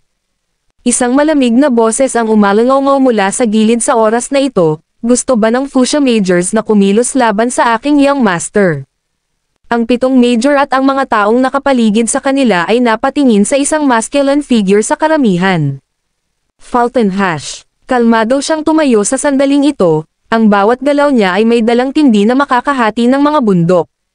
Lumakad siya, at bawat hakbang niya ay naging dahilan ng pagtalon ng mga puso ng 7 major. Ang taong ito sa harapan nila ang naglabas ng matinding hangarin sa pagpatay na tumagos sa buong venue kanina lang. Napakalakas ng mamamatay tao na aura. Ang antas ng lakas na ito ay tiyak na higit sa aces. Napatulala ang 7 major. Hindi nila akalain na may isang taong hihigit sa aces sa loob ng mga hangganan. Ang iilan na alam nila ay ang pinakamataas na antas ng mga numero. Hindi kaya si Primo ang lalaking nasa harapan nila. Kung ganoon, Bakit may binanggit siyang young master? Agad na naramdaman ng 7 major, at maging si Rafael Lopez na nasa likuran nila, naramdaman ang pagkiliti ng kanilang anit. Kung nasaktan nila ang isang taong pinaghihinalaan nilang supreme figure, gaano man kahusay ang pamilya Lopez, mapapahamak sila. Ito ay hindi isang labanan sa pagitan ng mga partido ng parehong antas ng kasanayan sa lahat. Smack! Biglang kumilos si Fulton at galit na sinampal ang mukha ng Major kanina. Bang! Parang saranggola na may putol na tali, ang Major ay nahulog mula sa kinatatayuan at bumagsak ng husto sa lupa. Ilang ngipin ang natanggal sa kanyang bibig na puno ng dugo. His! Ang mga tao sa paligid ay mga kilalang tao mula sa mga pambansang martial arts na pamilya at martial arts forces sa buong mundo. Paanong hindi nila malalaman kung anong uri ng lakas ang kailangan para magpadala ng isang fuchsia major na lumilipad sa isang sampal? Nakakakilabot, masyadong malakas, hinihingal ang lahat. Maging ang 6 pang majors ay napalunok. Masyadong malakas ang aura ng lalaking nasa harapan nila. Ang eksenang ito ay hindi ipinakita sa live feed at karamihan sa mga tao sa venue ay hindi rin alam ito. Napakalaki kasi ng venue na ito, na kayang tumanggap ng hanggang 100,000 tao. Ang mga nangyayari sa sulok na ito ay malinaw na nasaksihan lamang ng mga tao sa paligid. Siyempre, hindi alam ng lahat ng manunood sa paligid ang buong kwento. Inisip na lang nila na 2 partido ang nag-break sa isang conflict. Nang makitang pinalipad ang kanilang kasama, bakas ng pangamba ang lumitaw sa mga mata ng natitirang majors.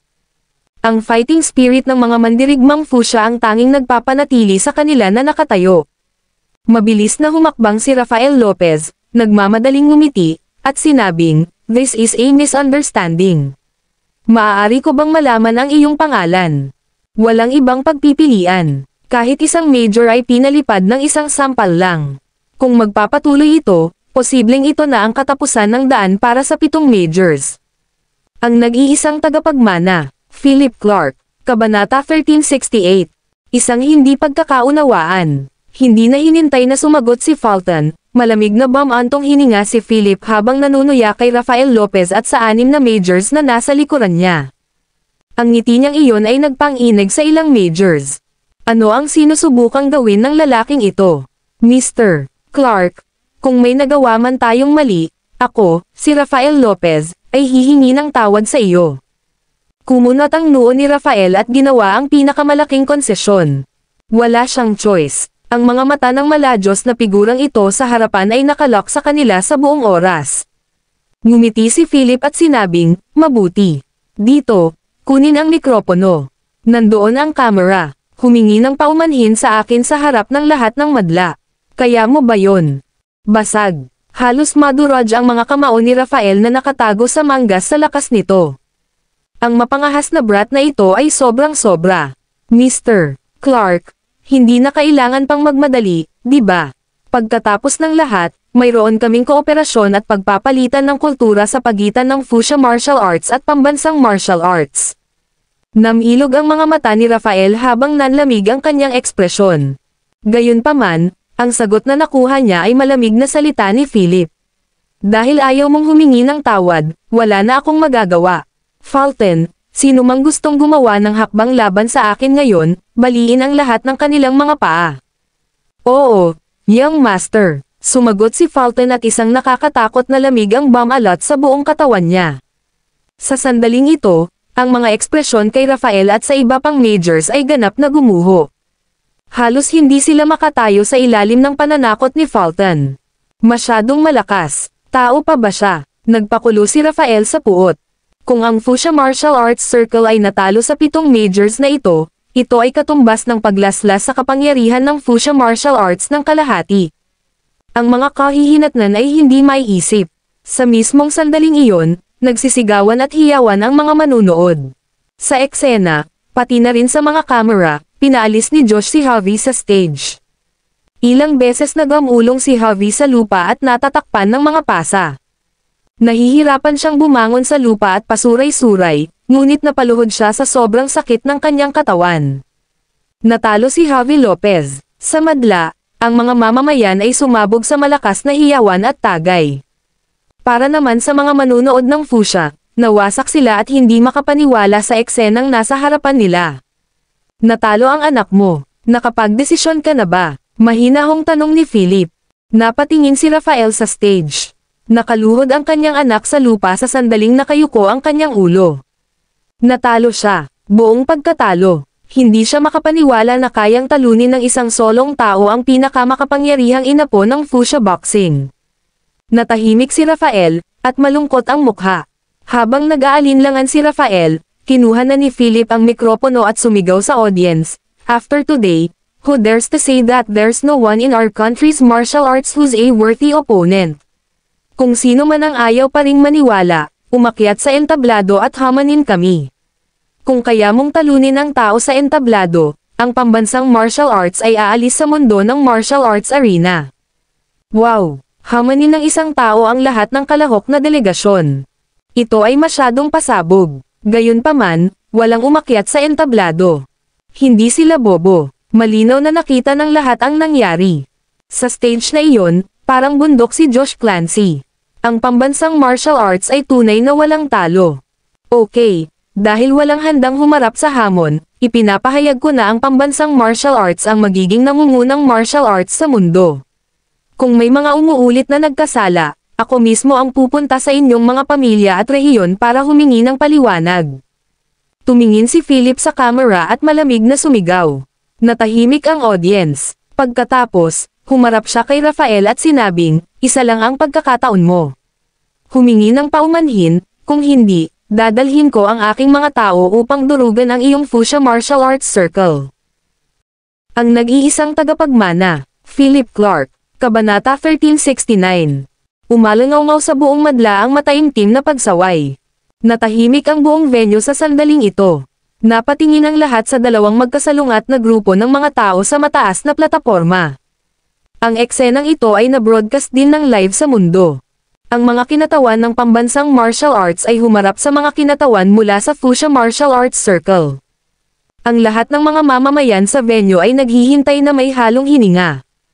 Napaluha sila sa hindi malamang dahilan, lalo na nang makita nila ang grupo ng mga tao sa pangunguna ni Philip na gumagawa ng ganoong kalakasan na deklarasyon laban sa Fuchsia Martial Arts sa ilalim ng global spotlight. Napaka-emosyonal. Masyado silang excited. Sa loob ng maraming taon, nalampasan nila ang mga paghihirap sa panahon ng mga bagyo at pagkawasak.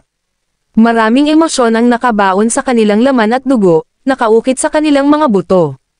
Ngayon ay isang araw na karapat-dapat sa paggunita ng lahat ng mga inapo ng pambansang martial arts gayon din ng mga mamamayan ng bansa. Inaabangan ito ng lahat, kaagad pagkatapos, may sumigaw sa karamihan, paumanhin. Paumanhin. Agad na tumayo ang karamihan sa mga manunood at itinaas ang kanilang mga kamao habang sumisigaw ng, paumanhin. Paumanhin.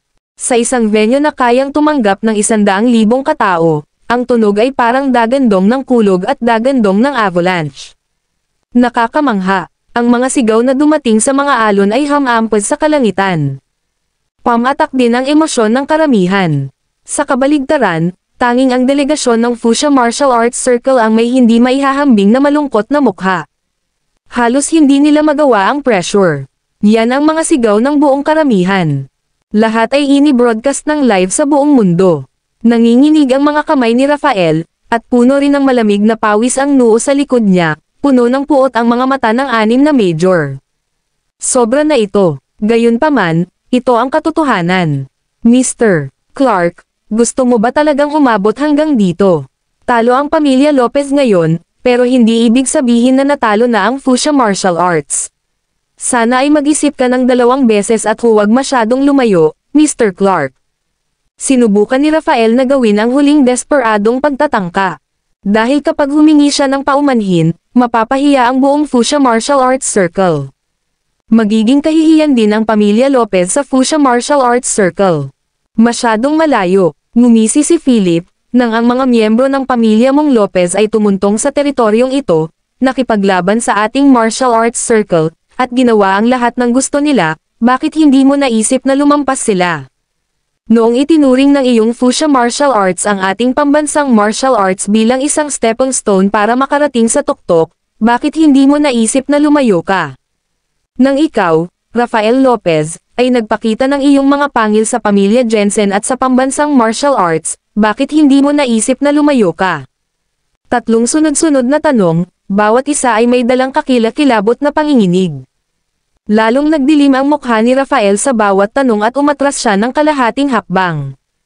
Hindi siya nakaimik, napukaw din ang emosyon ng mga manunood sa pagtatanong ni Philip.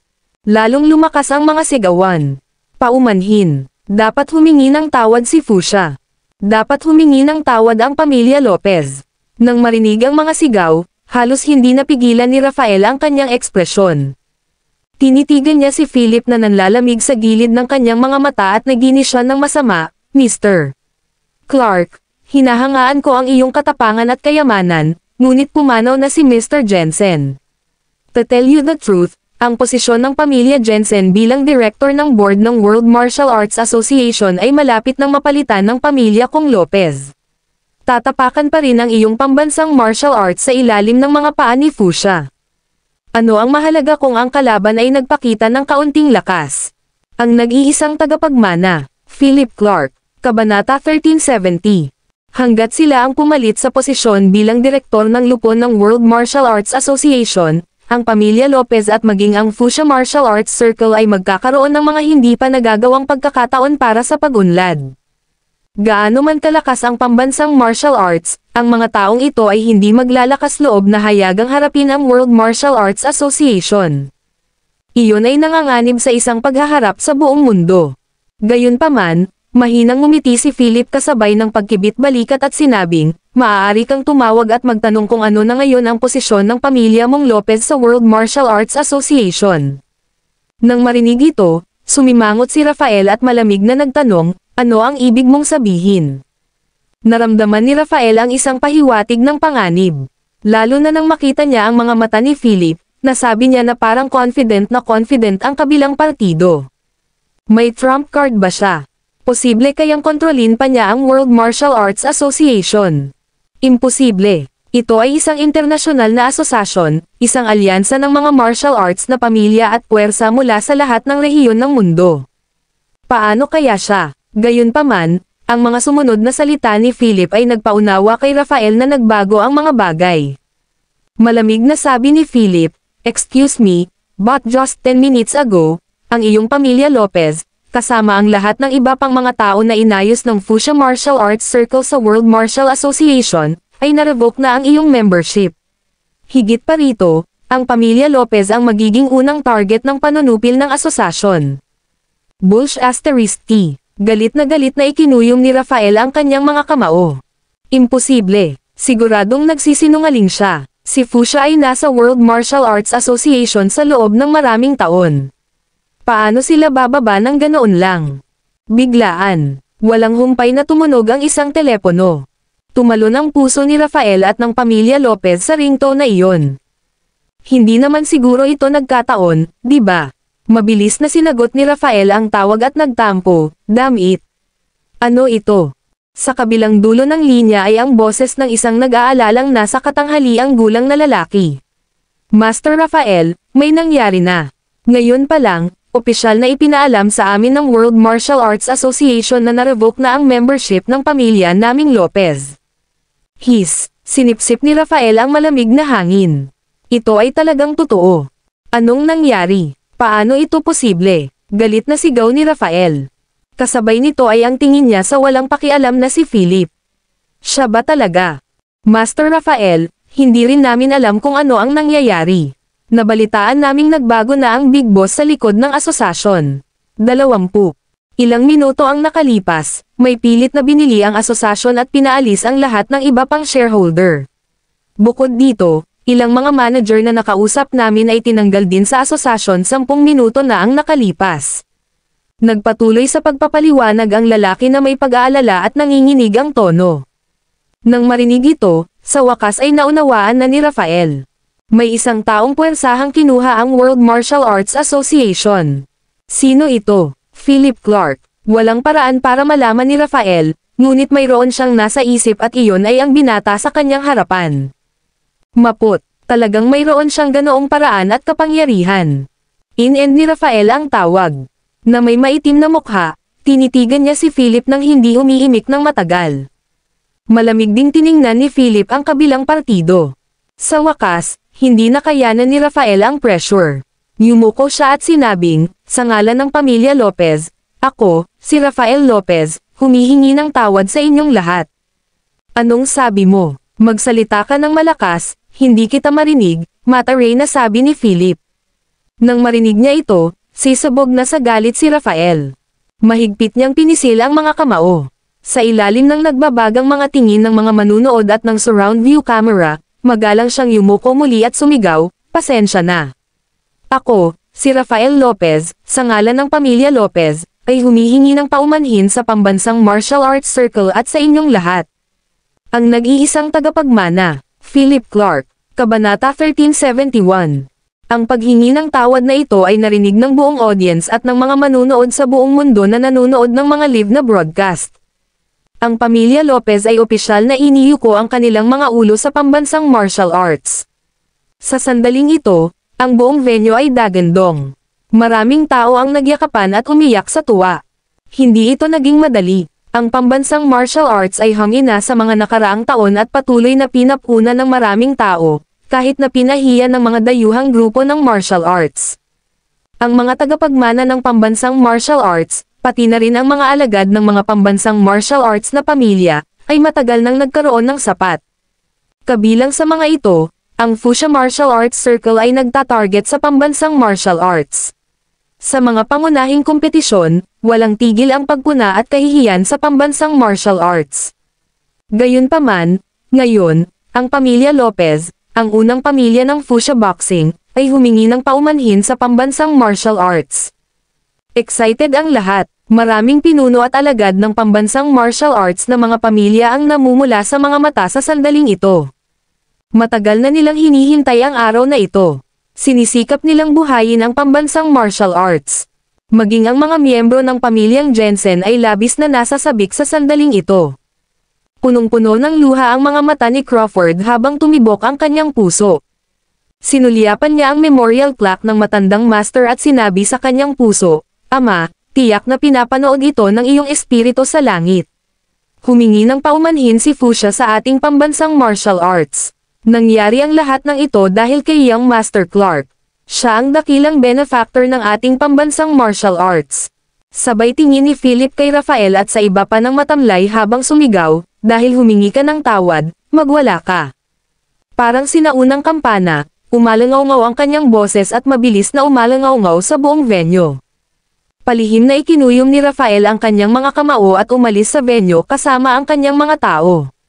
Bago umalis, lumingon pa siya at tumingin kay Philip na may hinanakit, naalala ang mukha nito. Siguradong gagantihan nila ang kahihiyang ito balang araw. Pagkatapos nito, natapos ang kompetisyon sa venue sa gitna ng mga tagay. Karamihan sa mga kalahok na delegasyon ay dumadaan lamang sa mga mosyon. Hindi nila sinasadyang umakyat sa entablado. Naghihintay lang sila kung ano ang magiging aksyon ng pamilya Lopez. Ngayong pumayag at humingi ng paumanhin ang pamilya Lopez, manghihingi na lang sila ng gulo sakaling maglabas muli ng hamon. Hindi nagtagal, umalis si Philip at ang iba pa sa venue, ngunit hindi sila diretsong bumalik ni Josh. Pagkalabas ng venue, isang pangkat ng mga ganap na armadong mandirigma na nakasuot ng itim na uniforme ng labanan at itim na beret ay lumitaw sa harap ni Philip. Young Master Clark, hinihiling ni G. Cole ang presensya mo. May hindi mangyayaring sitwasyon. Tumayo ang pinuno ng pangkat at magalang na nagsalita. Hindi nagpahuli sina Philip, Josh, at iba pa. Sumakay sila sa isang itim na Cadillac sa tabi nila at dumiretso sa mga suburb. Maya-maya, nakarating sila sa isang makeshift tent. Sa sandaling makita ni Mitch Cole si Philip, mabilis siyang naglakad, iniunat ang kanyang kamay, at nakangiting sinabing, Young Master Clark. Tumango si Philip, nakipagkamay, at sinulyapan ang kagamitan pati na rin ang monitoring screen sa tent. Tinanong niya, ano ang nangyari? Agad namang sinabihan ni Mitch ang mga surveillance personnel na i-replay ang isang surveillance video. Humigit kumulang 5 dayuhan ang lumabas sa screen, bawat isa sa kanila ay matipuno at nakakap. Ang espesyal sa kanila ay ang magkatugmang mga tato na hugis itim na karit sa kanilang leeg. Agad namang ni-zoom ni Mitch ang tato na ito at ipinaliwanag kay Philip, Josh, at sa iba pa, Young Master Clark, hindi sila ordinaryong tao. Ayon sa mga pahiwatig na nakita namin sa aming pagsisiyasat, ang mga taong ito ay kabilang sa isang makapangyarihang organisasyon sa kanluran. Nakakunot noong tanong ni Philip, The West. Aling organisasyon? Sa gilid, kinuha ni Carlisle Sutton ang impormasyon at iniabot kay Philip habang sinasabing, The Hall of Hades from the 12 Sacred Halls of the West. Sila ang mga nasasakupan ni Hades, ang hari ng underworld. Nang marinig ito, napakunot ang noo ni Philip at nakipagpalitan ng tingin kay Josh at sa iba pa. Kasunod nito, mabilis nilang binaligtad ang impormasyon. Ang nag-iisang tagapagmana, Philip Clark, Kabanata 1372. Nagpatuloy si Mitch Cole, alam mo ba ang 12 Sacred Hall ng kanluran, Young Master? Tumango si Philip at sinabing, medyo alam ko ang tungkol sa kanilang pag-iral, maaari kang magpatuloy. Ayon sa komprehensibong impormasyon na aming natanggap, may kabuuang 4 na puwersa mula sa iba't ibang bulwagan ang nakapasok sa World Tournament kanina. Inayos namin ang pagsubaybay at pagsubaybay sa mga taong ito sa mga batch. Habang nagsasalita si Mitch, sabay-sabay na ipinakita sa monitoring screen ang personnel distribution ng 4 na puwersa ng halls. Natukoy na namin ang mga pagkakakilanlan ng mga taong ito. Nabibilang sila kay Hades, ang hari ng underworld, at Poseidon, ang Diyos ng dagat. We have yet to determine the remaining 2 forces, sabi ni Mitch. Namilog ang mga mata ni Philip habang nakatingin sa monitor screen. Nahulog siya sa malalim na pag-iisip habang nagtanong, nalaman mo na ba kung ano ang intensyon nila? Umiling si Mitch at sinabing, hindi pa namin alam. Kanina, ang mga taong ito ay nagpapanggap lamang na bahagi ng karamihan at sumilip. Wala silang ginawa na lumampas sa linya. Gayunpaman, ilang minuto ang nakalipas, nawalan kami ng kontak sa squad na inayos namin para buntot ang 5 miyembro mula sa Hall of Hades. Simula noon, hindi na namin sila naabutan. Nag-aalalang sabi ni Mitch na pinaghandaan na ang pinakamasama. Sa sandaling ito, tumunog ang telepono ni Mitch. Hello, anong problema? Tanong ni Mitch. Pagkatapos, mabilis na nagdilim ang kanyang mukha. Okay, naiintindihan ko. Matapos ibaba ang telepono, tumingin si Mitch kay Philip at sinabing, ang 3 pangkat na bumubuntot sa mga tao mula sa Hall of Hades ay natagpuan malapit sa lawa. Walang nakaligtas. Nang marinig iyon nina Philip, Josh, at ng iba pa, lumubog ang kanilang mga puso, at ang mga ekspresyon sa kanilang mukha ay napakalungkot. Pumunta tayo at tingnan, sabi ni Philip. Pagkatapos noon, inakay sila ni Mitch at nagmamadaling pumunta sa lawa. Ang eksena ay tinatakan na ng mga combat security personnel mula sa iba pang squad. Tiningnan ni Philip ang combat security na maayos na nakaayos at natatakpan ng puting tela, ang kanyang mga kilay ay nakakunot ng malalim. Ang hall ng underworld, napakalakas ng loob nilang kumilos nang walang pinipili sa loob ng mga hangganan. Nililigawan nila si kamatayan. Philip, anong gagawin natin? Si Josh at ang 7 Dragon Warriors ay tumabi kay Philip at same time na nagtanong. May galit at intensyon na pumatay sa kanilang mga puso. Ang mga dayuhang puwersa ay nangahas na saktan ang mga tao sa kanilang teritoryo. Nilabag nila ang credo ng Dragon Warriors. Maghanda para sa labanan. Hanapin ang buong lungsod at hanapin ang 5 taong responsable. At, makipag-ugnayan kaagad sa lahat ng tauhan ng panseguridad ng labanan sa Upper Creek at mag-issue ng emergency notification. Kasabay nito, sundin ang aking kagustuhan at magpadala ng paunawa sa Hall of Hades. Sabihin sa kanila na mag-ingat sa kanilang mga leeg. Ako, si Philip Clark, ang personal na hahanapin sila. Sigaw ni Philip sa malamig na boses na may halimaw na hangarin sa pagpatay sa kanyang mga mata. Kahit na matapos ang napakaraming taon na malayo sa Dragon Warriors, nandoon pa rin ang nakamamatay na aura sa kanya. Dahil sa pagsalakay sa kanyang teritoryo at pananakit sa kanyang mga kababayan, karapat-dapat silang mamatay. Oo, sagot naman ni Mitch at agad na nagayos. Samantala, tiningnan ni Philip ang mga tauhang dinadala at nagpatuloy, mag-alok ng pakikiramay sa kanilang mga pamilya. Bigyan sila ng maraming pera hanggat kailangan nila para pangalagaan ang susunod na 3 henerasyon. Tumango si Carlisle at agad na nagayos. Kasunod nito, nanlamig ang mga mata ni Philip habang nakatingin sa lawan na nasa harapan niya. Tinanong niya si Josh na nasa tabi niya, "Can we transfer some people from the Dragon Warriors?"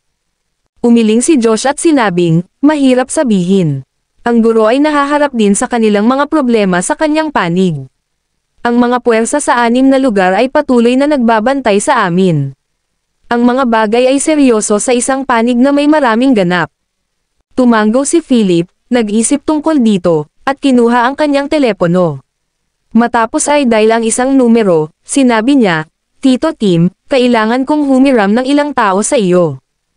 Ang nag-iisang tagapagmana, Philip Clark, Kabanata 1373. Sa kabilang dulo ng telepono, ang boses ng isang nasa katanghaliang gulang na lalaki ay buong pusong nagsabi, "Walang problema. Ipapadala ko kung gaano karaming tao ang kailangan mo at gagawa ako ng agarang pagsasaayos para sa iyo." Nag-isip sandali si Philip at nagbigay ng pagtatansya, 3 pangkat ng labanan. "Oo naman, sapat na ba ito? Kung hindi, pwede pa akong magpadala," sagot ni Tim Clark. Ngumiti si Philip at sinabing, "Tama na. Masyadong marami ang makakaakit lang ng atensyon." Ang dahilan ng paglipat ng mga tauhan na ito ay para lamang maglakbay sa bansa M at bisitahin ang Hall of Hades. Masyadong maraming tao ang magpapahirap sa pagtawid sa hangganan. Humig si Tim bago sinabi sa mahinang boses, "Nga pala, kailangan kitang tanungin. Napigilan mo ba sina Connor Clark, Alan Clark, at Levi Clark ng pamilya ng sangay?" Narinig na ni Tim ang balitang ito noon ngunit hindi ito binigyang pansin. Ito ay isang katotohanan na ang pamilya ng sangay ay tumawid sa linya. Panahon na para harapin nila ang mga kahihinatnan. "Oo, ginawa ko. Bakit naman pumunta ba ang pamilya ng sangay sa pangunahing pamilya at hiniling na palayain sila?" Tanong ni Philip. "Oo, bakla ka. Bakit ka nagkagulo sa pagkakataong ito? Si Connor Clark iyon. Kahit ang tatay mo ay kailangang tawagin siyang tito." Masungit na sabi ni Tim pero wala siyang balak na sisihin si Philip. Patuloy niyang tanong, "Ano ang susunod mong plano? Pagkatapos ng ganoong malaking kaguluhan, ang iyong ama ay maaari lamang manatiling pasibo." Nakipagsanib puwersa ang pinuno sa 13 tao na namamahala sa pamilya ng sangay at 5 elder mula sa Law Enforcement Hall upang hilingin sa kanila ang kanilang ama. Naglabas pa sila ng utos na ibalik ka. Nakayanan ng iyong ama ang panggigipit ng pamilya ng sangay at pansamantalang pinaalis sila, ngunit maaaring kailanganin mong bumalik sa bahay sa pagkakataong ito. Pagkatapos magsalita ni Tim, kumunot ang noo ni Philip at nagtanong, "Hindi kaya ni Itay ang pamilya ng sangay?" Humalaklak si Tim, "Minamaliit mo ang iyong ama." Nagmumukha siyang mahina para malaman lang kung sino ang lihim na sumusuporta sa pamilya ng sangay. Sa pagkakataong ito, maging ang kanilang mga lalaki mula sa pangunahing pamilya ay hindi na makapaghintay na tumalon at tumayo sa gilid ng pamilya ng sangay. Kailangan mong maunawaan ang bagay ay hindi mahalaga sa oras na ito. Malamang, ang iyong ama ay magsasagawa ng malaking paglilinis sa pamilya ng sangay. Ang pagpigil ni Philip kay Connor Clark ay talagang nagdulot ng kaguluhan sa Arcadia Island sa pagkakataong ito. Si Christian Clark, ang kasalukuyang pinuno ng pamilya ng sangay, ay galit na galit.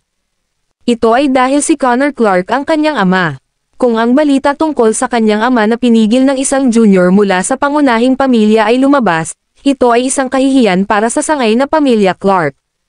Kaya naman, sa mismong gabing iyon, nakipagsanib puwersa siya sa 13 katao na namamahala sa pamilya ng sangay at 5 elder mula sa Law Enforcement Hall para salakayin ang pangunahing pamilya. Mabangis niyang hiling kay Roger Clark na palayain ang mga taong iyon. Lahat ng miyembro ng pamilya ng branch ay puno ng galit. Higit pa rito, ang ilang matandang fogey mula sa pangunahing pamilya ay tumalon pa nga at tumayo sa gilid ng pamilya ng sangay upang hilingin na palayain ang mga nakakulong na miyembro ng pamilya ng sangay. Ipinakita ni Roger ang kanyang kahinaan, sinabing hinarap niya ito. Dahil sa katiyakang iyon, nagpaubaya si Christian at binigyan siya ng limitasyon sa oras na 7 araw. Kung hindi sila pinakawalan ni Philip at humingi ng paumanhin ng personal sa pamilya ng sangay noon, gagamitin ni Christian ang mga alituntunin ng pamilya laban sa kanya at babawiin ang katayuan ni Philip bilang tagapagmana. Matapos marinig ang sinabi ng kanyang tiyuhin, natahimik si Philip habang sinasabing, "Okay, I get it. Babalik ako sa loob ng ilang araw. Plano ko pa ring bisitahin ang pamilya ng Sanay. Bahagyang nagulat si Tim nang marinig niya ang mga salita at nagtanong, bakit? May gusto ka bang gawin sa pamilya ng Sanay? Hindi itinago ni Philip ang kanyang intensyon at sinabing, masyado nang iniunat ng pamilya ng Branch ang kanilang mga kamay. This time, si Win ang target. Hindi ko ito mapapansin. Pamangkin. Dahil doon, lumalamig ang boses ni Tim habang sinasabing, okay, I see. Balitaan mo ako kapag bumalik ka. Tiyak na magdadala ako ng mga tao para salubungin ka gamit ang pinakadakilang pampador.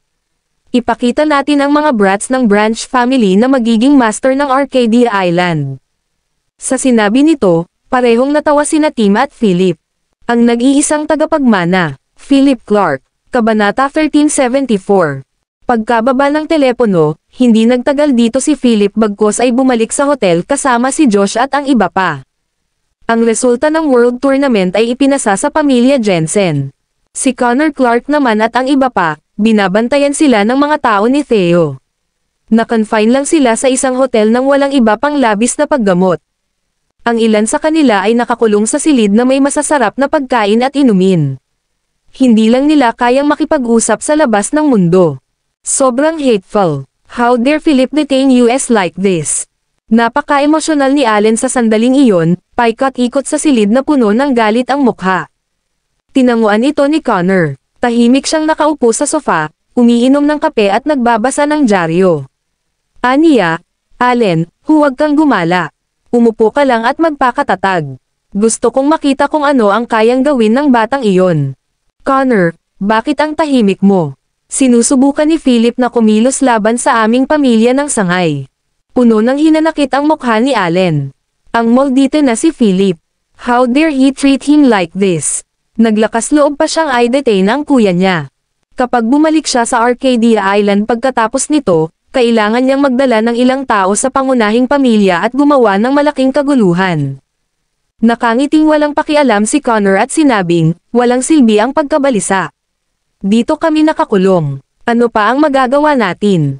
Maghintay na lang tayo ng may kapayapaan ng isip.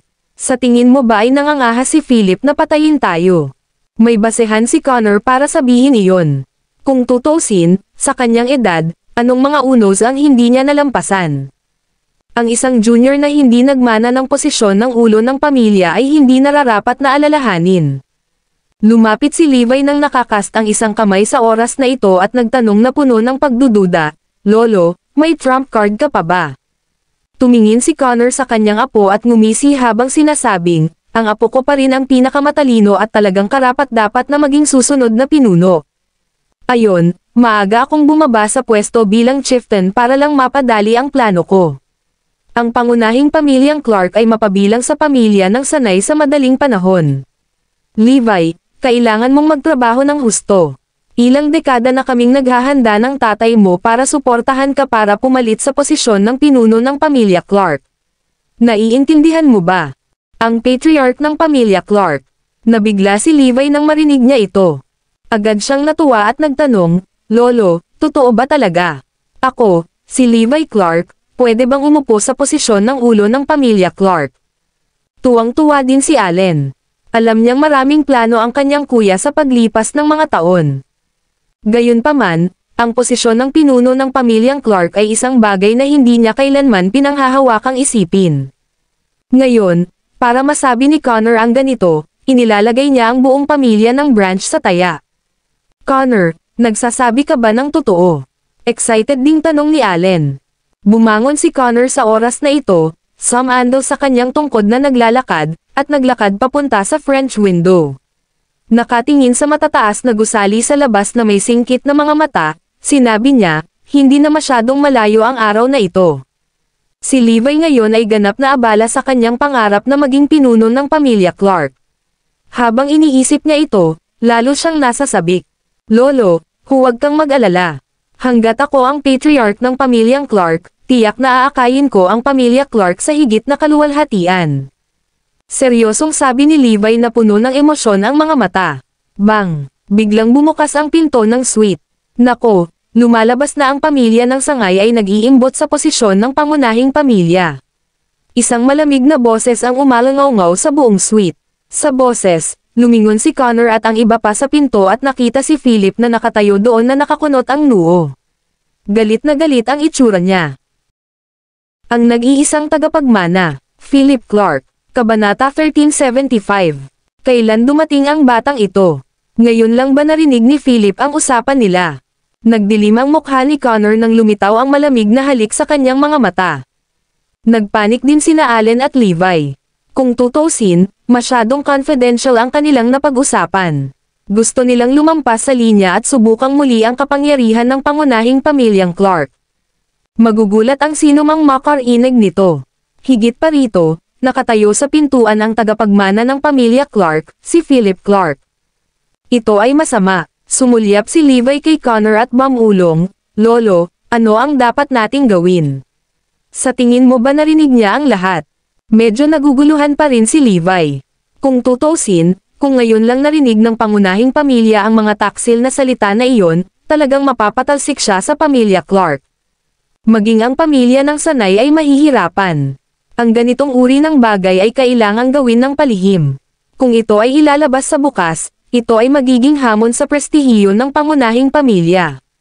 Gayunpaman, tumingin si Connor kay Philip na naglalakad papasok ng may kalmadong ekspresyon at seryosong nagtanong, "Narinig mo ba ang lahat?" Pumasok na si Philip sa silid sa sandaling ito. Malamig na dama po ang kanyang mga mata sa kanilang tatlo habang may malamig na ngiti sa gilid ng kanyang bibig. Sabi niya, "Narinig ko." Pumalakpak. Nanginginig ang puso ng lahat. Lalo na si Connor, na ang layuning pumatay ay sumabog sa kanyang mga mata at kumalat kung saan-saan. Pinaplano na niya ang pinakamasama. Medyo humipa ang kapaligiran. Nanguna si Connor para maputol ang awkwardness at natatawang sinabing, "Haha, nagbibiro lang ako." Huwag seryosohin. Ang pamilya Clark ay kabilang pa rin sa pangunahing pamilya. Hehe, si Philip ay mukhang hindi tinatablan, at isang kakaibang ngiti ang lumitaw sa mga sulok ng kanyang bibig. Diretso siyang naglakad papunta kay Connor, nanlilisik ang mga mata sa matanda na parang mga kampanang tanso. Mahina ang kanyang boses na parang dagandong ng kulog habang sinasabi, "Matanda, huwag mong isipin na hindi ko alam kung ano ang pinagkakaabalahan ng pamilya ng iyong sangay. To tell you the truth, kahit ngayon lang inamin, wala pa rin akong gagawin sa iyo ngayon dahil gusto kitang personal na ihatid pabalik sa Arcadia Island at alagaan ka sa harap ng lahat bilang babala sa mga pamilya ng sangay. Ang pamilya Clark ay hindi isang pay na maaari mong ilagay sa iyong mga daliri." Ang mga salita ni Philip ay medyo nakakatakot. Bahagyang nanginginig ang puso ni Connor sa kanyang mukha. Napakayabang ng batang ito. Naisip ba niya na ang pamilya ng sangay ay isang pushover? Gayunpaman, tiyak na hindi ito ipapakita ni Connor sa oras na ito, kaya ngumiti siya ng mahina at sinabing, "Hindi ko maintindihan ang sinasabi mo." Siya ay naglalaro ng pipi. Natural, hindi mag-abala si Philip sa matandang ito. Nilinggan niya si Levi at sumigaw, "Bakit ka gumawa ng hakbang laban kay Win noong araw na iyon?" Takot na takot nitong tanong kay Levi na halos mapaluhod siya. Siya ay nasa estado ng gulat. Nang marinig niya ang tanong na ito ni Philip, medyo nauutal siya at halos hindi makasagot. Sa halip ay sumagot si Connor, "Syempre, gusto naming magsagawa ng body check-up para sa beach na iyon." Kung tutusin, dala-dala niya ang bloodline ng pamilya Clark sa kanyang tiyan. Ang aming pamilya ng sangay ay may obligasyon na suriin kung ang beach na iyon ay malusog at kung mayroon siyang anumang mga nakakatakot na sakit. Nagbigay ng makatwirang paliwanag ni Connor, ngunit sa pamamagitan ng pagtawag kay Win sa buong oras, malinaw na wala siyang pakialam sa kanya. Pagkatapos ng lahat, isang ordinaryong babae na walang background ay ang pinakamahinang pag-iral sa Arcadia Island. Kahit na ang pinakamaliit na miyembro ng pamilyang Clark ay maaaring mangbuli ng gayong tagalabas sa kalooban. Napakahalaga sa pamilya Clark ang pagpapakasal sa isang taong may parehong katayuan. Sa makatuwid, pagkatapos sabihin ang mga salitang ito, isang masasamang ngiti ang lumitaw sa mga sulok ng bibig ni Connor. Gusto lang niyang makita ang reaksyon ni Philip. Biglaan, smack, isang malutong na sampal ang narinig sa suite. Abangan ang mga susunod pang mga kabanata. Please comment, like, and share, mga Kamaster, para updated ka sa aking mga susunod pang mga videos.